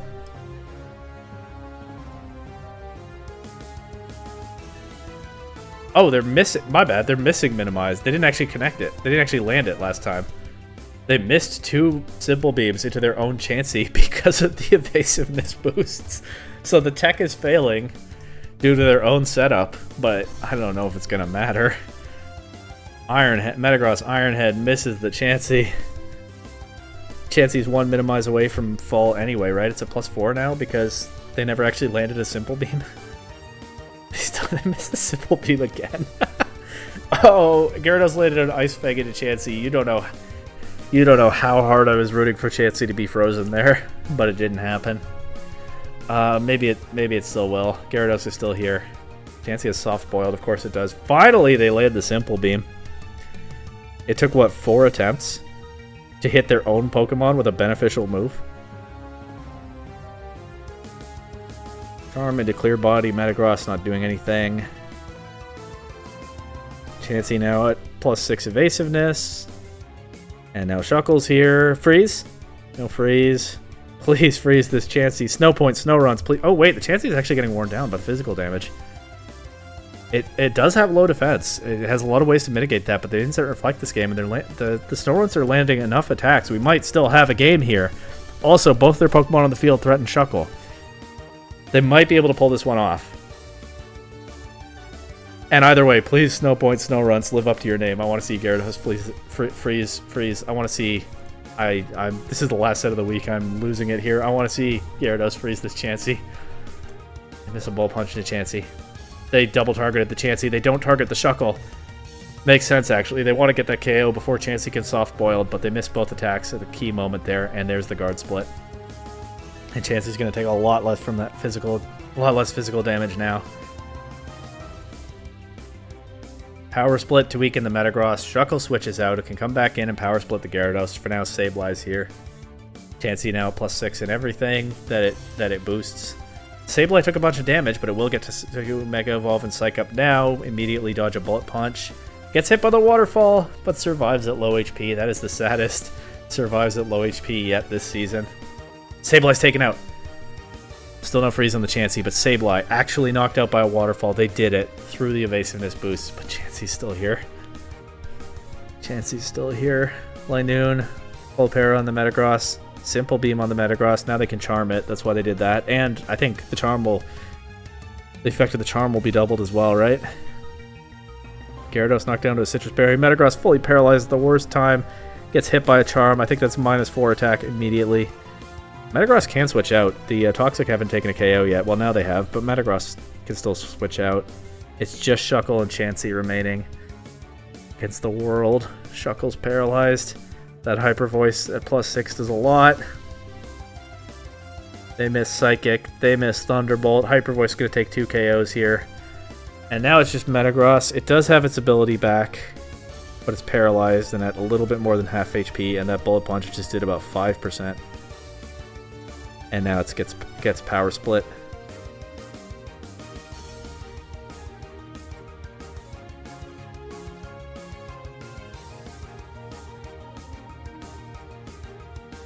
Well, the Salt Lake City Toxic were clear from the get-go about what they wanted to do. Their opponents need strong answers to this stuff. And Snorunts didn't quite have enough this week. There were moments where it looked like the Metagross and Gyarados might pull this off, but it was not to be.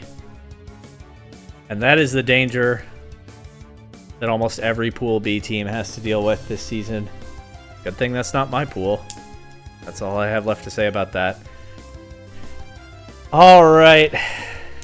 Another exciting week of the PDL. People are finding crazy techs. This league is always so much fun. Now I've got a Super Bowl to watch, and unless somehow the Buffalo Bills return, it's definitely go Seahawks tonight. It's kind of fun though, I'm not gonna lie. Being a Bills fan living in what's mostly Patriots country on the East Coast, whatever happens, the Super Bowl honestly is pretty entertaining whenever they're in it, but I hope they get clowned tonight, and by the time this goes up, we'll know whether that happened.